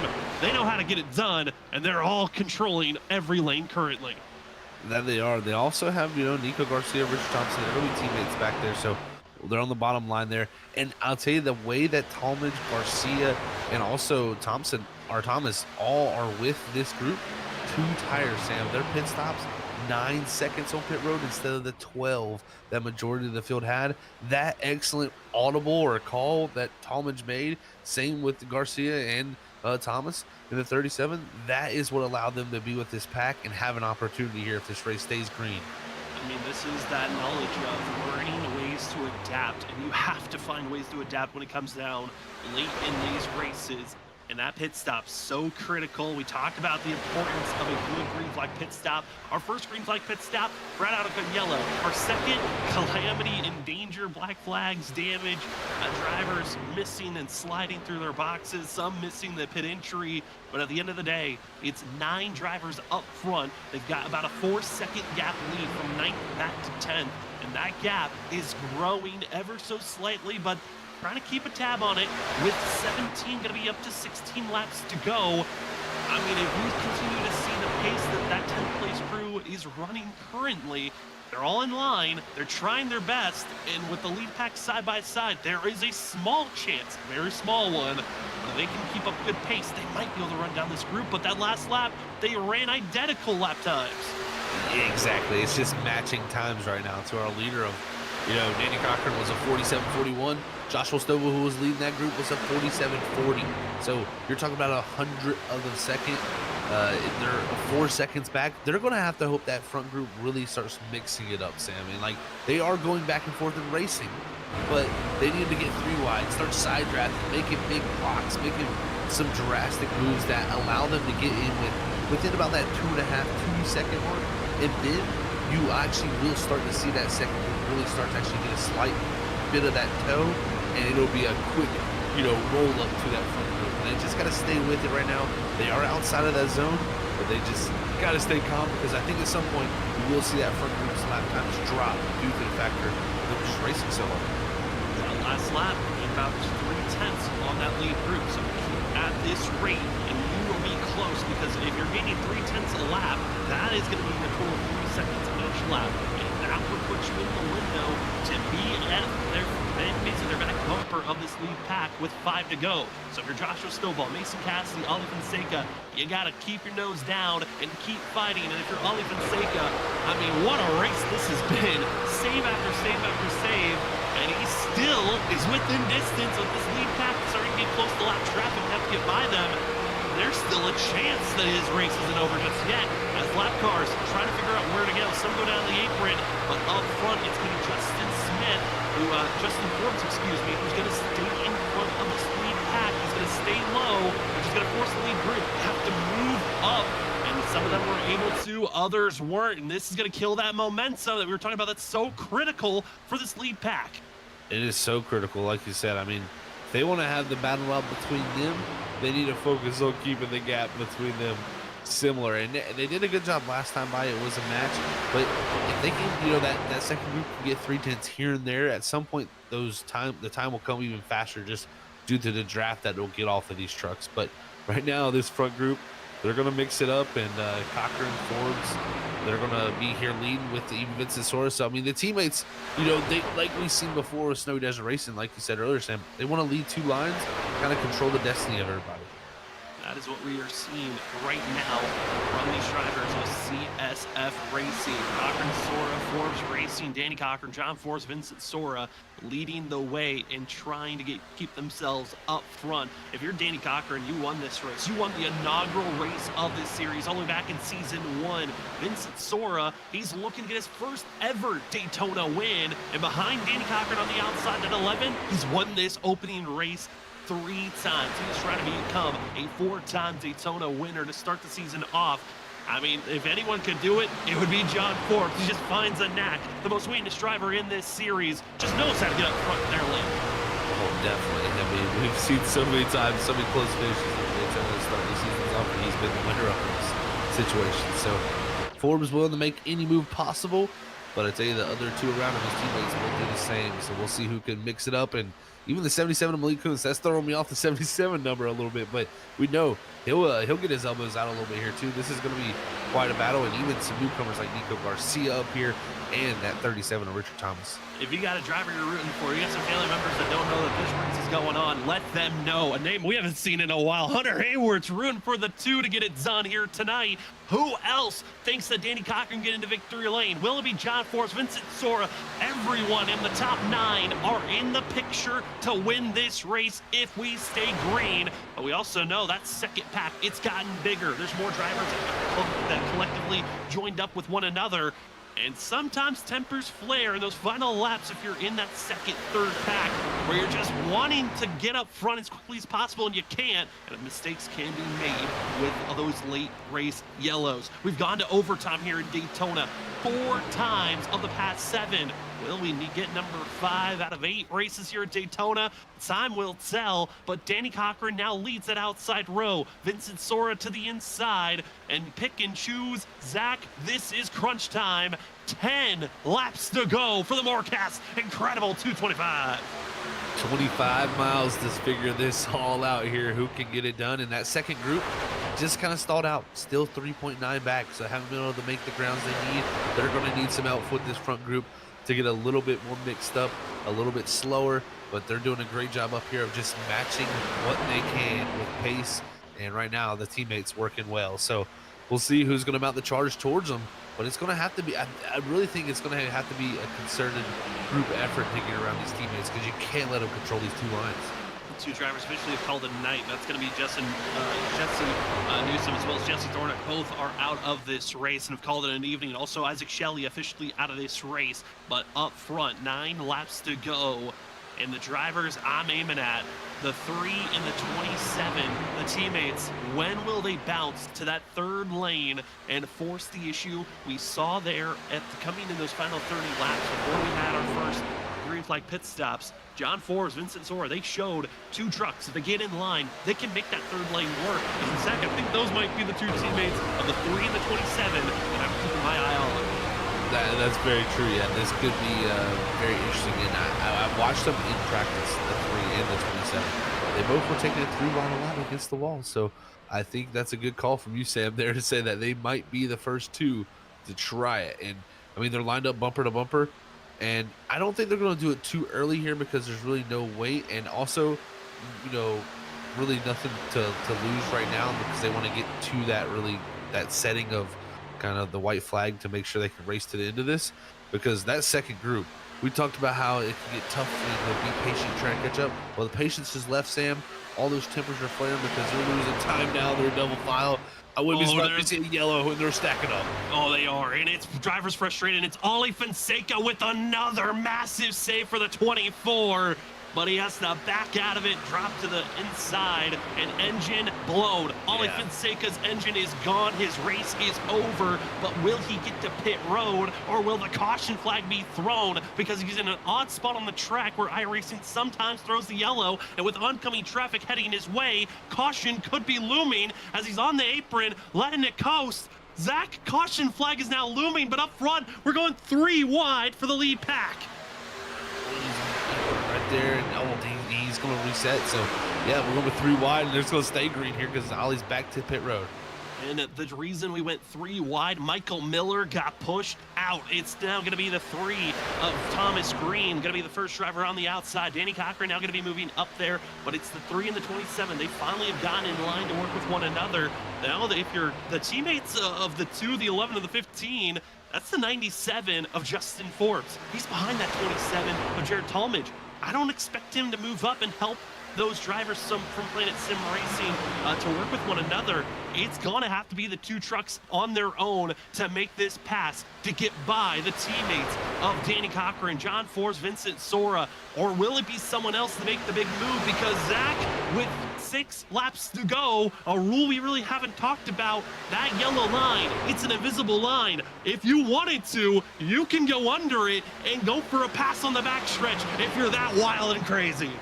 That's exactly right. If someone's willing to do it, it's going to be taken. And we've seen people take advantage of it. John Forbes has won a race here doing it himself. And you got to know that. You got to have that in your back pocket because, you know, I think some drivers will glance over that fact of just not realizing the rule. And if you don't, you open yourself up to being so vulnerable for being tackled on that. So you got to be watching the block all the way to the grass, if anything, here coming to the checkpoint.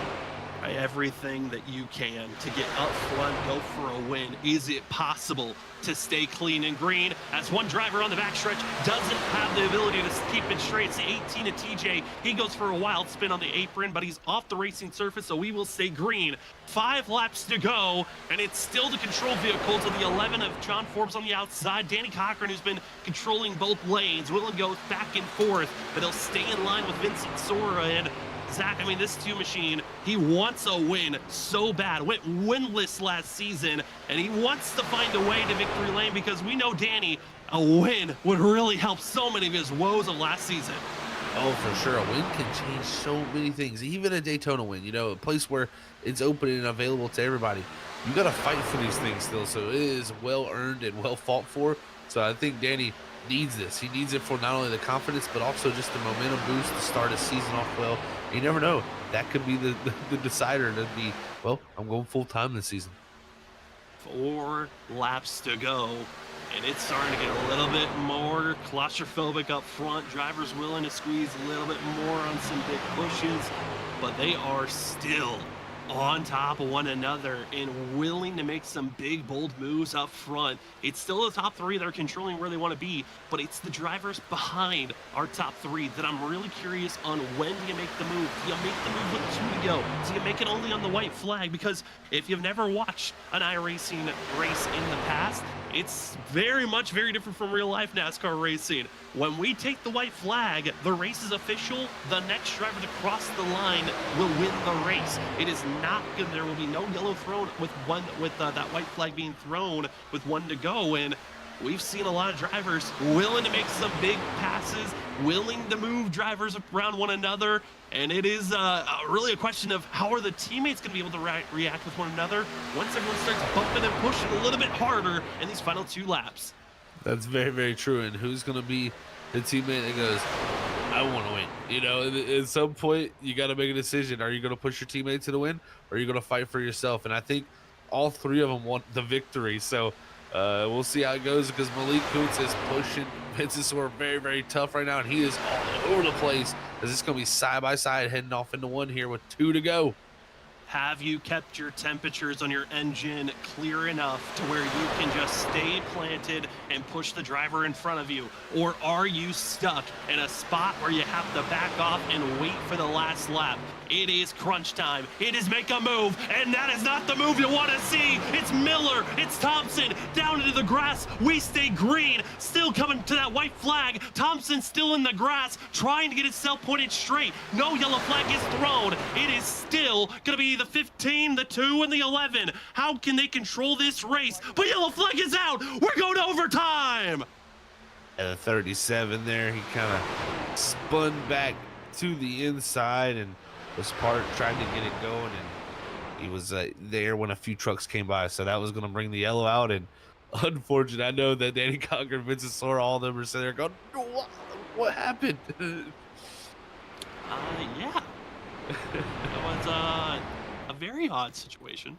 I know admins are going to have fun with discussing on this caution, because there's always those weird things of late cautions coming out. How does this help teammates or not? But Zach, once again, overtime being called for the ISRC Truck Series, and this is going to be this makes it the 5th time that they've got to go to overtime in the opening race in the ISRC Lyric Productions Truck Series.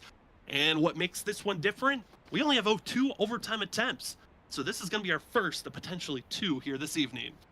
That's exactly right. Yeah, I was going to bring that up. Only 2 attempts here, so you got to get everything you can. And I tell you what, that group that was stuck back there about 14th on back, that really wasn't up with that front group, well, they're going to have an opportunity now, because things are about to get restacked, re-racked. And I don't know if the teammates too right here, Vince Sora and Danny Cochran, they're of course going to be 1st and 2nd, so they're going to be in that front row. Then the thing is, where does Vincent Sora place his allegiance? Does he go up top with his teammate John Forbes, or does he try to stay on the bottom to allow the teammates to line up all 3 on the top, maybe get the jump? So we're going to see something play out here. I just want to see how these teammates are going to formulate their strategy.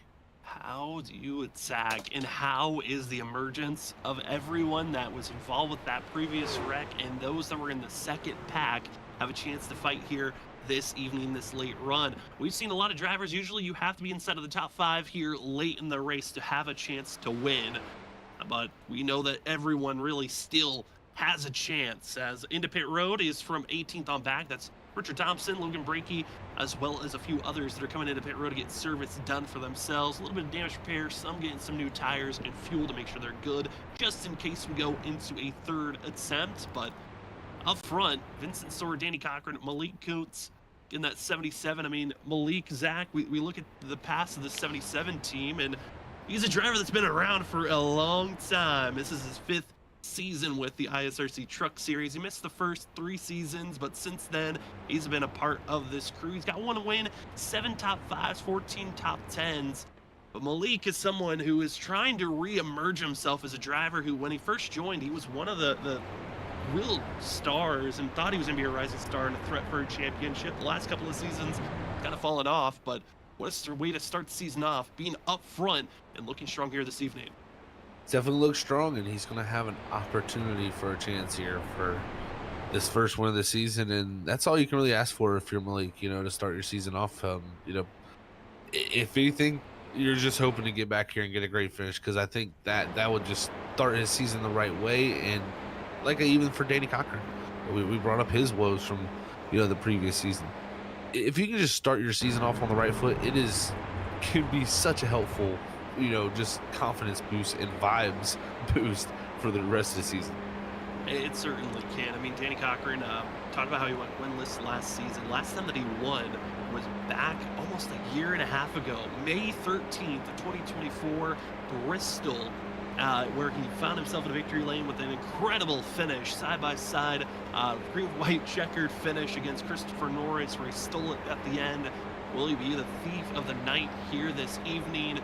Will the teammates just show their dominance and get up front and run away? Also looking at the rest of the field, some other drivers of note to watch out for. I mean, we got Nico Garcia in 6th place. He's going to be moving forward. Michael Miller, he's got a second berth and chance. He'll be running in 7th, as well as how will Alan Elwood get through this mix? Will Nick Crawford get through the mix? There's a lot of drivers that we know are still fighting for this run. But Zach, we're officially in overtime. Any driver that you think has an absolute no way they're going to win if they're inside, or do you feel like everyone still has a chance if you're up front?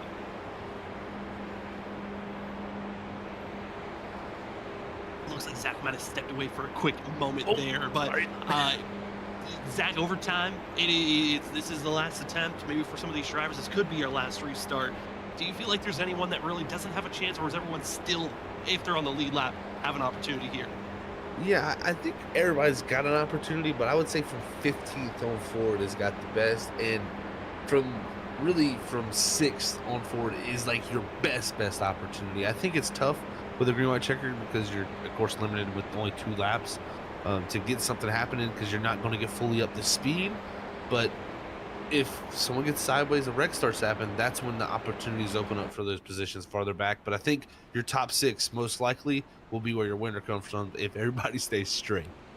Welcome to overtime. It is a green-white checker. 2 laps to go and we go green. If we take the white flag, this race is official. If we get caution in this first lap, we're going to second attempt at overtime. Pace car into pit road. This could be it. Your Moarcast Incredible 225 is back underway. It's overtime for Vincent Soar, Danny Cochran, John Forbes. It is a fight on your own as they will stay equal side by side as we take the green. Zach, it's looking good for now, but it's still early in this first lap. Yeah, no games to get in line there for the teammates. It was Vincent Soar who elected to go up top and take the 11's help. We'll see how it works, but right here off of 2, it's going to be the 2 who's got enough push here. Can he jump up in front of his teammate? He doesn't elect to do it. I was surprised by that, but I think it's they want the control of both lanes. Down the back straightaway, it's dead even between the 2 teammates. Who's going to try to jump out 3 wide here? Control, control, control. Do not allow drivers to go 3 wide. Stay side by side. This was the way that it ended last season with teammates fighting for the win. But Danny Cochran moves up. He got too big of a shove. Wasn't able to go down. They're almost 3 wide. Coming across the line. They're wrecking. They're coming up to the white flag. This race is official. We did not get the caution. We are still green. It is mayhem. It's a mess. It is Malik Coates and Jared Talmadge trying to run away with this. Jared Talmadge, he is on the back bumper of Malik Coons. This is going to be mano-y-mano. This is something you don't see a lot at Daytona. He's going to immediately go to the outside here for the move.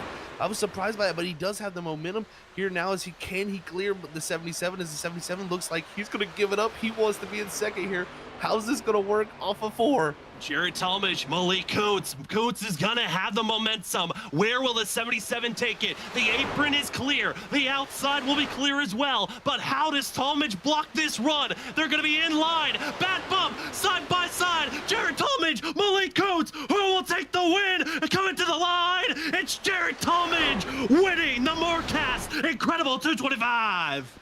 Oh man, Jared Talmadge bringing home the victory, and what a way to do it too. A wreck that happens coming to the white, and he and Malik Coons make it through. And Sam, I tell you what, I picked him. You did pick him. You saw, you said he was going to carry that momentum from his win that he had with the WSSR. Right place, right time, made the move early, and we thought maybe that was going to be a mistake, but Malik couldn't build the momentum up, and the 27 keeps his nose ahead and wins here tonight. What a victory. We talked about how long it's been since Danny won. Jared Talmadge hasn't won since season 2 Las Vegas. Season 8, he's back into victory lane in the Truck Series. Enjoy this one, because I know that team is thrilled with the way that they performed here tonight. It is the 27 that gets it done, and gonna enjoy burning it down, getting a couple of congratulational bumps and taps all around. But Jared Talmadge, you are back into victory lane. Wow, what a finish, man. That was wild. And coming to the white there, that was weird. Cochran jumped up in front of the 15. Bumps went sideways. It kind of got him shuffled to the middle, and from there everything went wrong with checkups, and Jared Talmadge and Malik Coons make it through. But the 27 with the amazing move to make that early, that was a great decision just to go ahead and get it done. I mean, it was such a challenge. You don't expect that move to be made that early on in the backstretch. Usually you try to set up the pass coming out at 4, so you got the maximum amount of effort and momentum, but the drivers behind, Alan Elwood, Logan Brakey, they were too far back to utilize their speed of having the maximum draft, and it was make the pass early, hope that you have the side draft to defend, and it will be a victory for Jared Talmadge. Well, for us up in the booth, we are going to step away. When we come back, we've got interviews. We're going to talk to Jared Talmadge, Malik Coates, Alan Elwood, and Spotlight Driver to get their thoughts on tonight's race. The calamity, the madness, the big one hit late, but it was the 27 that reigned supreme. We'll be back right after this.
Welcome back, ladies and gentlemen, to the post-race show for the ISRC Larry R Productions Truck Series Race 1 of Season 8. Your Moarcast Incredible 225 winner comes down to the duel. Was it Malik? Was it going to be Talmadge? And at the end of the day, it's the 27 able to make the move early. It sticks, and he is now a two-time winner in this series. The last time he was in victory lane, April 24th of 2022. Well, welcome to 2025. Jarrett, you are an ISRC Truck Series winner once again. How are you feeling after that one? I mean, it feels great. Yeah, I don't know. I really wasn't expecting that situation to happen on the last lap with that wreck. That was some wild stuff. It's very good to be back in victory lane finally after I tried so hard last season to win. It didn't happen, and guess it's a good way to kick off the next season. Just win the first race. That it is, Jarrett, man. I tell you what, I was pretty happy you got it done, man. I picked you. I didn't expect it in that way, but we will take any win you get here. So, man, good job on that. But take us through that last lap because, like, you make the decision early to make the move with the momentum you had. Were you worried about coming back to the line, him getting around? Yeah, I was told by somebody that you had picked me. So you got to get it done when a broadcaster picks you. Yeah. But when that wreck happened, my first thing was to look in the mirror to see if anybody else made it through, and I think like the next closest car was like 2.8 back, and I had a huge run, and I kind of just went with it. I didn't really want to lift and pull off, because then if I couldn't get the run back, I didn't want to get stuck in like a side-by-side heat, because I figured he'd have me on the bottom. So went to the outside, cleared, and there was for a moment I was really worried that I went too early, because he started to pull back, but I guess his momentum bailed out there, and when he got to the outside, he didn't get a good side draft on me, and that was about it. I mean, Jarrett, coming down to that race, we saw that it was going to be down to teammates and how could you get by the Vincent Sora, John Forbes, and also Danny Cochran. What was it like coming down to those final laps before that caution flag came out, and what was it like trying to prepare before, right when that yellow flag did come out? Yeah, originally before the yellow, me and Tom, we actually thought we were in a really good spot for one of us to win because we had the option to pop top of 3 if we wanted to, figuring John probably wouldn't leave Danny there until off of 4. And then the yellow came out, and we both lined up on the bottom, so we kind of knew we were boxed in. And it was just kind of about how that happened. I hate that he got involved in that wreck, but it really did come down to the teams there at the end. It honestly did. Jerry, I mean, what a run for yourself. And before we let you go, the floor is now yours for any other shout outs. I will not forget this time. I forgot Wednesday when WSSR when I won. Shout out to Justin Forbes for the paint. It's great paint. Looks great. Looks even better in Victory Lane. Shout out to you guys for putting on the broadcast, everybody who runs the league. Shout out to my teammates Tom, JT, and Ike. I hate that Ike got taken out and whatever mess happened there after the pit stops. But yeah. Well, I know you're probably going to get a lot of more messages from people on this one. Congratulations, Jarrett, on this win. Enjoy it, and good luck next week at Homestead. Thank you. That will be your Moarcast Incredible 225 winner of Jarrett Talmadge, and he had to make the early move on the 77, who talked about how he's had a rough last season trying to set the tone for this season. What a way to set it. Second place here tonight in almost victory lane. Malik and Sam and Zach of the booth. Congratulations on second. How are you feeling after that incredible finish late? I don't I don't really know what to say. I'm like happy about second at Daytona, but kind of frustrated to lose it the way that I did.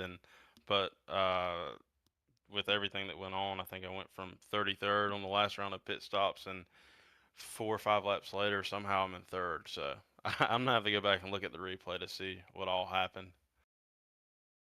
It definitely worked out well for you there, Malik. And you kept yourself right there in the mix. And you're going to be leading. We're leading coming to the white flag. What was going through your mind there when you saw the wreck happen, and like you saw really it was only Jarrett that you had to deal with? What was kind of the game plan, because probably knew the momentum was coming at some point. Yeah, I knew it, and you're never really put in that type of situation at these tracks typically. So once I saw he was going to have a run, I started dragging the brake down the backstretch, and I was going to try to get a run, but then I noticed that it just wasn't going to happen, so I kind of tried to make do with what I had, and then when I did pull out to his right, I went too far and couldn't get a side draft. I don't know. There's 100 things I'd have done different next time. Well, Malik, a great way to start the season off. I know it's a shorter season than what we've seen in the past for the ISRC Truck Series. What is your confidence knowing that you've set the momentum here early and you've got the rest of this regular season left?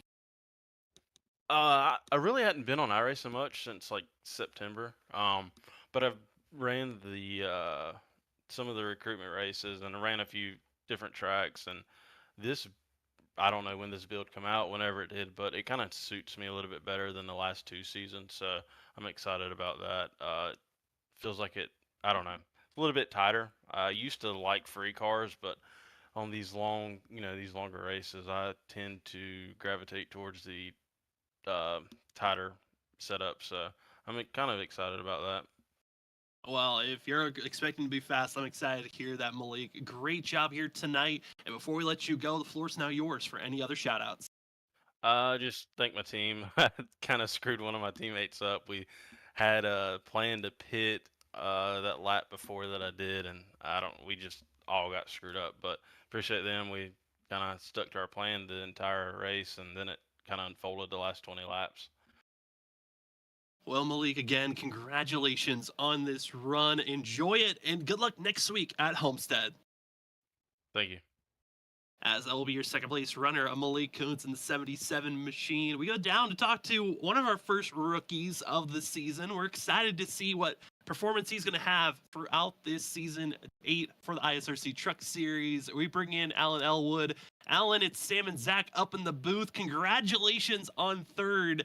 I know before that last caution came out, there was a little bit of frustration on the fact that your group wasn't catching up, but you come away third late. How are you feeling after this performance?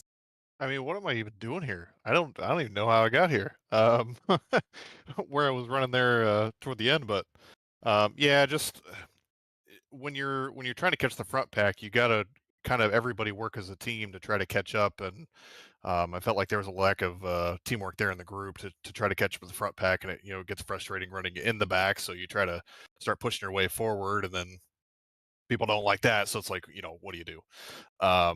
But no, good run. I think I had the save of my life there at that last wreck that was happening in the tri-oval. I went through the grass, ran over the bumps on the apron, somehow saved it, got home third. Again, I don't know how I got here, but I'll take it. It was definitely a great job there, and like you said, the save of your life there for you for sure, Alan. That was amazing. I watched that and kind of take us through all that because you had to definitely go off a off track excursion there through the grass. Yeah, I don't even know. That's just what you get in the moment, and you're just driving the heck out of it, trying to save it no matter which way you can. And I thought for sure, my luck usually at super speedways, I was going to get right hooked by somebody coming down the banking on the tri-oval, and I escaped it somehow and almost just lost it on my own from the bumps down there. But you're just praying, hoping that the racing gods will be on your side, and luckily they were, so it worked out. Well, Alan, I know yourself and your team coming in. This is our first season getting to see you. What is the expectations for yourself and the team for season 8? First off, happy to be here. I felt like we had a good run as a team tonight. Worked well with some people out there, getting to know everybody's tendencies and driving styles. And I know super speedways are kind of hard to figure that stuff out once we get to the quote unquote talent tracks. We'll kind of figure that stuff out as we go. But overall tonight, we just wanted to come in and have a solid run. Unfortunately, Nico got involved in that last incident. So hate to see that happen for him. He was running up front all night. But yeah, just one of those things, you want to come in on a good note, and hope that, again, you can start kind of learning some tendencies, learning some names, figuring out who maybe you work with together. That's not necessarily your teammate. And as the season goes on, you learn those things as well. But yeah, no, I think it was a good showing by our team. I was happy with the result. Well, we're excited to see how you guys are going to perform in these future races. Alan, before we let you go, though, the floor is now yours for any other shout outs. I appreciate it, guys. First off, just want to thank the guys at EDE, Richard and Nico tonight. Great, solid run again. Nico got caught up in that thing, but it happens at Daytona. Looking forward to the next couple weeks here to see what we got. Simrat Market. If anyone's familiar with Simrat Market, I'm a designer over there. Grab a base, get started on painting if you're unfamiliar with it, or want to looking at somehow get started with it. Simratmarket.com will get everything you need over there. Of course, Rhetoric Racing Development, VRS, um, everybody that's on board with us. Again, just happy to be here and looking forward to the rest of the season. Well, we're excited to see how you're going to perform, Alan, and for your team moving forward. Congratulations on third. Enjoy it, and good luck next week at Homestead. Thank you, guys. Appreciate it. As that will be your third place finisher. We're actually going to move down to fifth place for our spotlight driver because it's been a while. We've seen him grow as a driver from when he first joined. We got Samuel Garcia with us, and Sam, it's Sam and Zach up in the booth. Congratulations on fifth. It's your first top 5 in your ISRC Truck Series career. How are you feeling? Because I don't know if we're able to get the replay up, but you might have had probably the most historic just get through the madness drive to come away fifth. I know. I am so happy right now. I just Lightning McQueen that crap right there. I mean, I'm really emotional if I'm being honest. I mean, it took me like 2 seasons to, finally get a top 5. I don't know how the heck I avoided that, wreck right there, but I'm just feeling amazing right now. I really needed this top 5. I'm just so happy right now. It was amazing job missing that Sam. But yeah, I had to go back and check it out because Sam was like, "Man, you gotta look at that," and it was very impressive. And you somehow found your way through all of that mess. I mean, this is like you said, you feel amazing. This has got to be an amazing feeling to just start the season this way. Like, it's a little bit shorter of a season, so starting this regular season like this, how does that feel to just already have a top 5? Something you haven't had in the last 2 seasons. Oh, I'm very excited for this season. I'm really looking forward to these next couple of races. Next up is Homestead. I'm looking forward to that. And yeah, this is a really great momentum boost for me as getting a top 5 here. It's a really big deal, since I've worked so hard to, just to barely, reach the top 5, it was just, the goal for this season is to, keep this up, of course. I know like I said, I wanted to continue improving and be up there, and I would say like last season was okay. I mean, it was better, of course, but just deep down in me, I just felt disappointed in how last season went. So for this season, I'm just I'm positive. I gotta stay positive for all these upcoming races. Gotta keep my head up, and yeah, just keep up with the practice, and yeah, just I'll be ready 100% every Monday now. I mean, Sam, I feel like watching you these past couple of seasons, you've been probably one of the more fun drivers to see your development and getting faster and quicker each and every race from last season to the one previous to that. How much do you feel like your growth, though, is also attributed to Wednesday night and bringing that over to Monday night as well? Yeah, I definitely brought my learning experience from here to the WSSR, um, because because that league is very tough. That's what I noticed is we got very competitive drivers there. It's just hard to for me to get a top 20 or top 15. So this league definitely helps out. Carrying. Um, it's a good learning experience from what I learned from Monday to hopefully I can transfer it to Wednesday. But of course, the cars are very cars and trucks are very different. But I just get that like throughout the season, I built up like a better racecraft, and yeah, um, speaking of the WSSR, I'm definitely gonna be back next season. I'm hoping it could be better because I know like the past couple of races it hasn't been.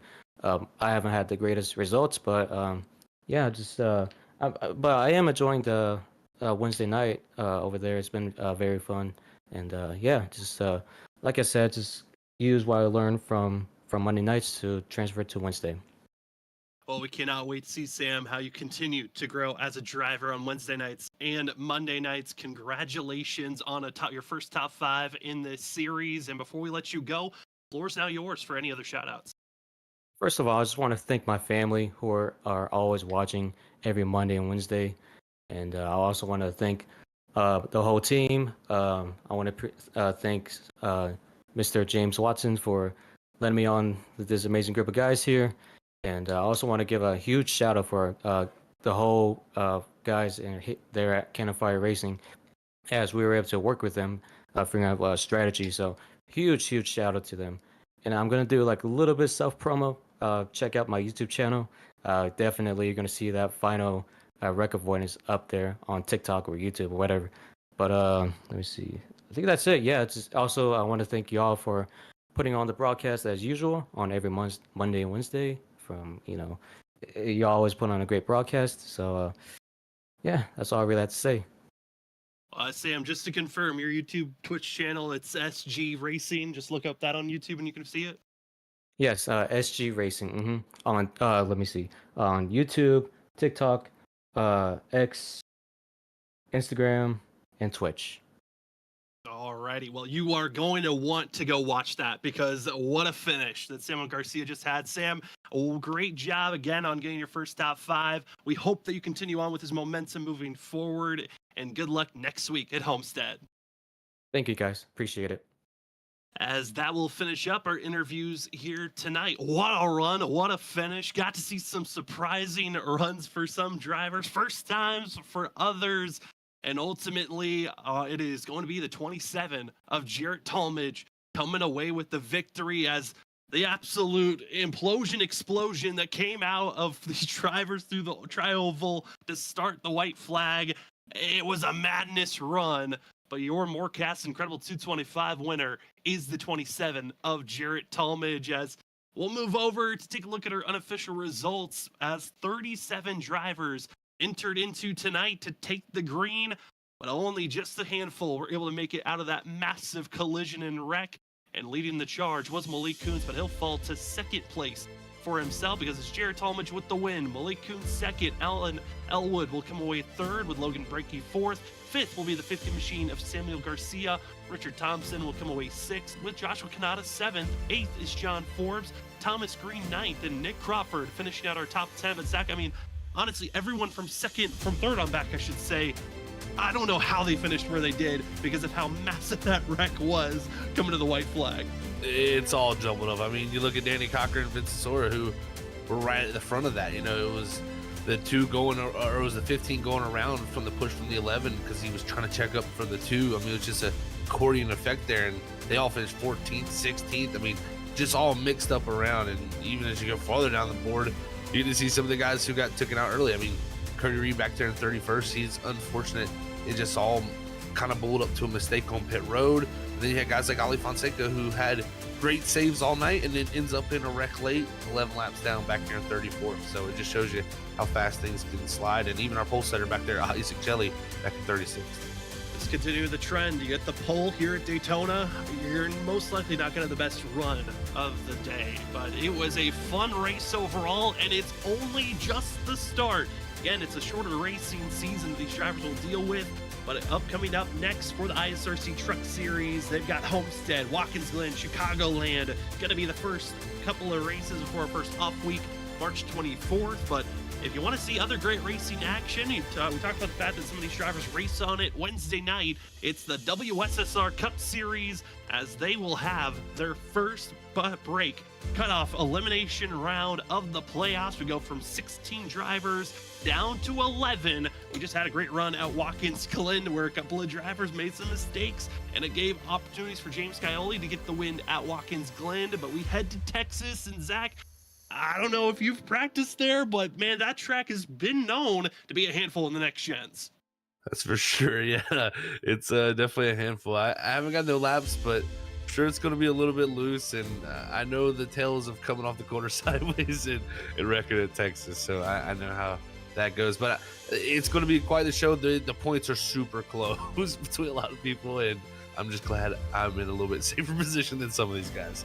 It's going to be a blast. You don't want to miss it. That is going to be Wednesday night, where we get to see that cutoff race. Who moves on? Whose season 10 championship hopes are snuffed out? You will see on Wednesday night. But for us here this evening, I want to say thank you to everyone that joined with us in the chat, that were chatting, just watching, those that just had us on a different tab. We are thankful that you came in and gave us a view as you got to see the conclusion of the ISRC Lariat Productions Truck Series race number 1 of the Moarcast. Incredible 225. Jared Talmadge gets into victory lane. For us here on Freaky Fast Broadcasting, I want to say thank you for myself, Sam Dyer, for Zach Hall, for Robert Moyer Jr., and everyone else that helps out here at Freaky Fast Broadcasting. Thank you for allowing us to be your entertainment on Monday night, as we cannot wait to see how the rest of the season will spill out. If that's just the start, get ready for how next week will go down, as Homestead is always a race that gives us some of the best thrills. You do not want to miss it. Next week's going to be a good one. But if you can't wait until next week, we understand. You might want to see some racing before then. We've got you covered Wednesday night. Who moves on? Whose championship hopes are done? We'll find out at Texas for the WSSR Cup Series, which will be our next Freaky Fast broadcast.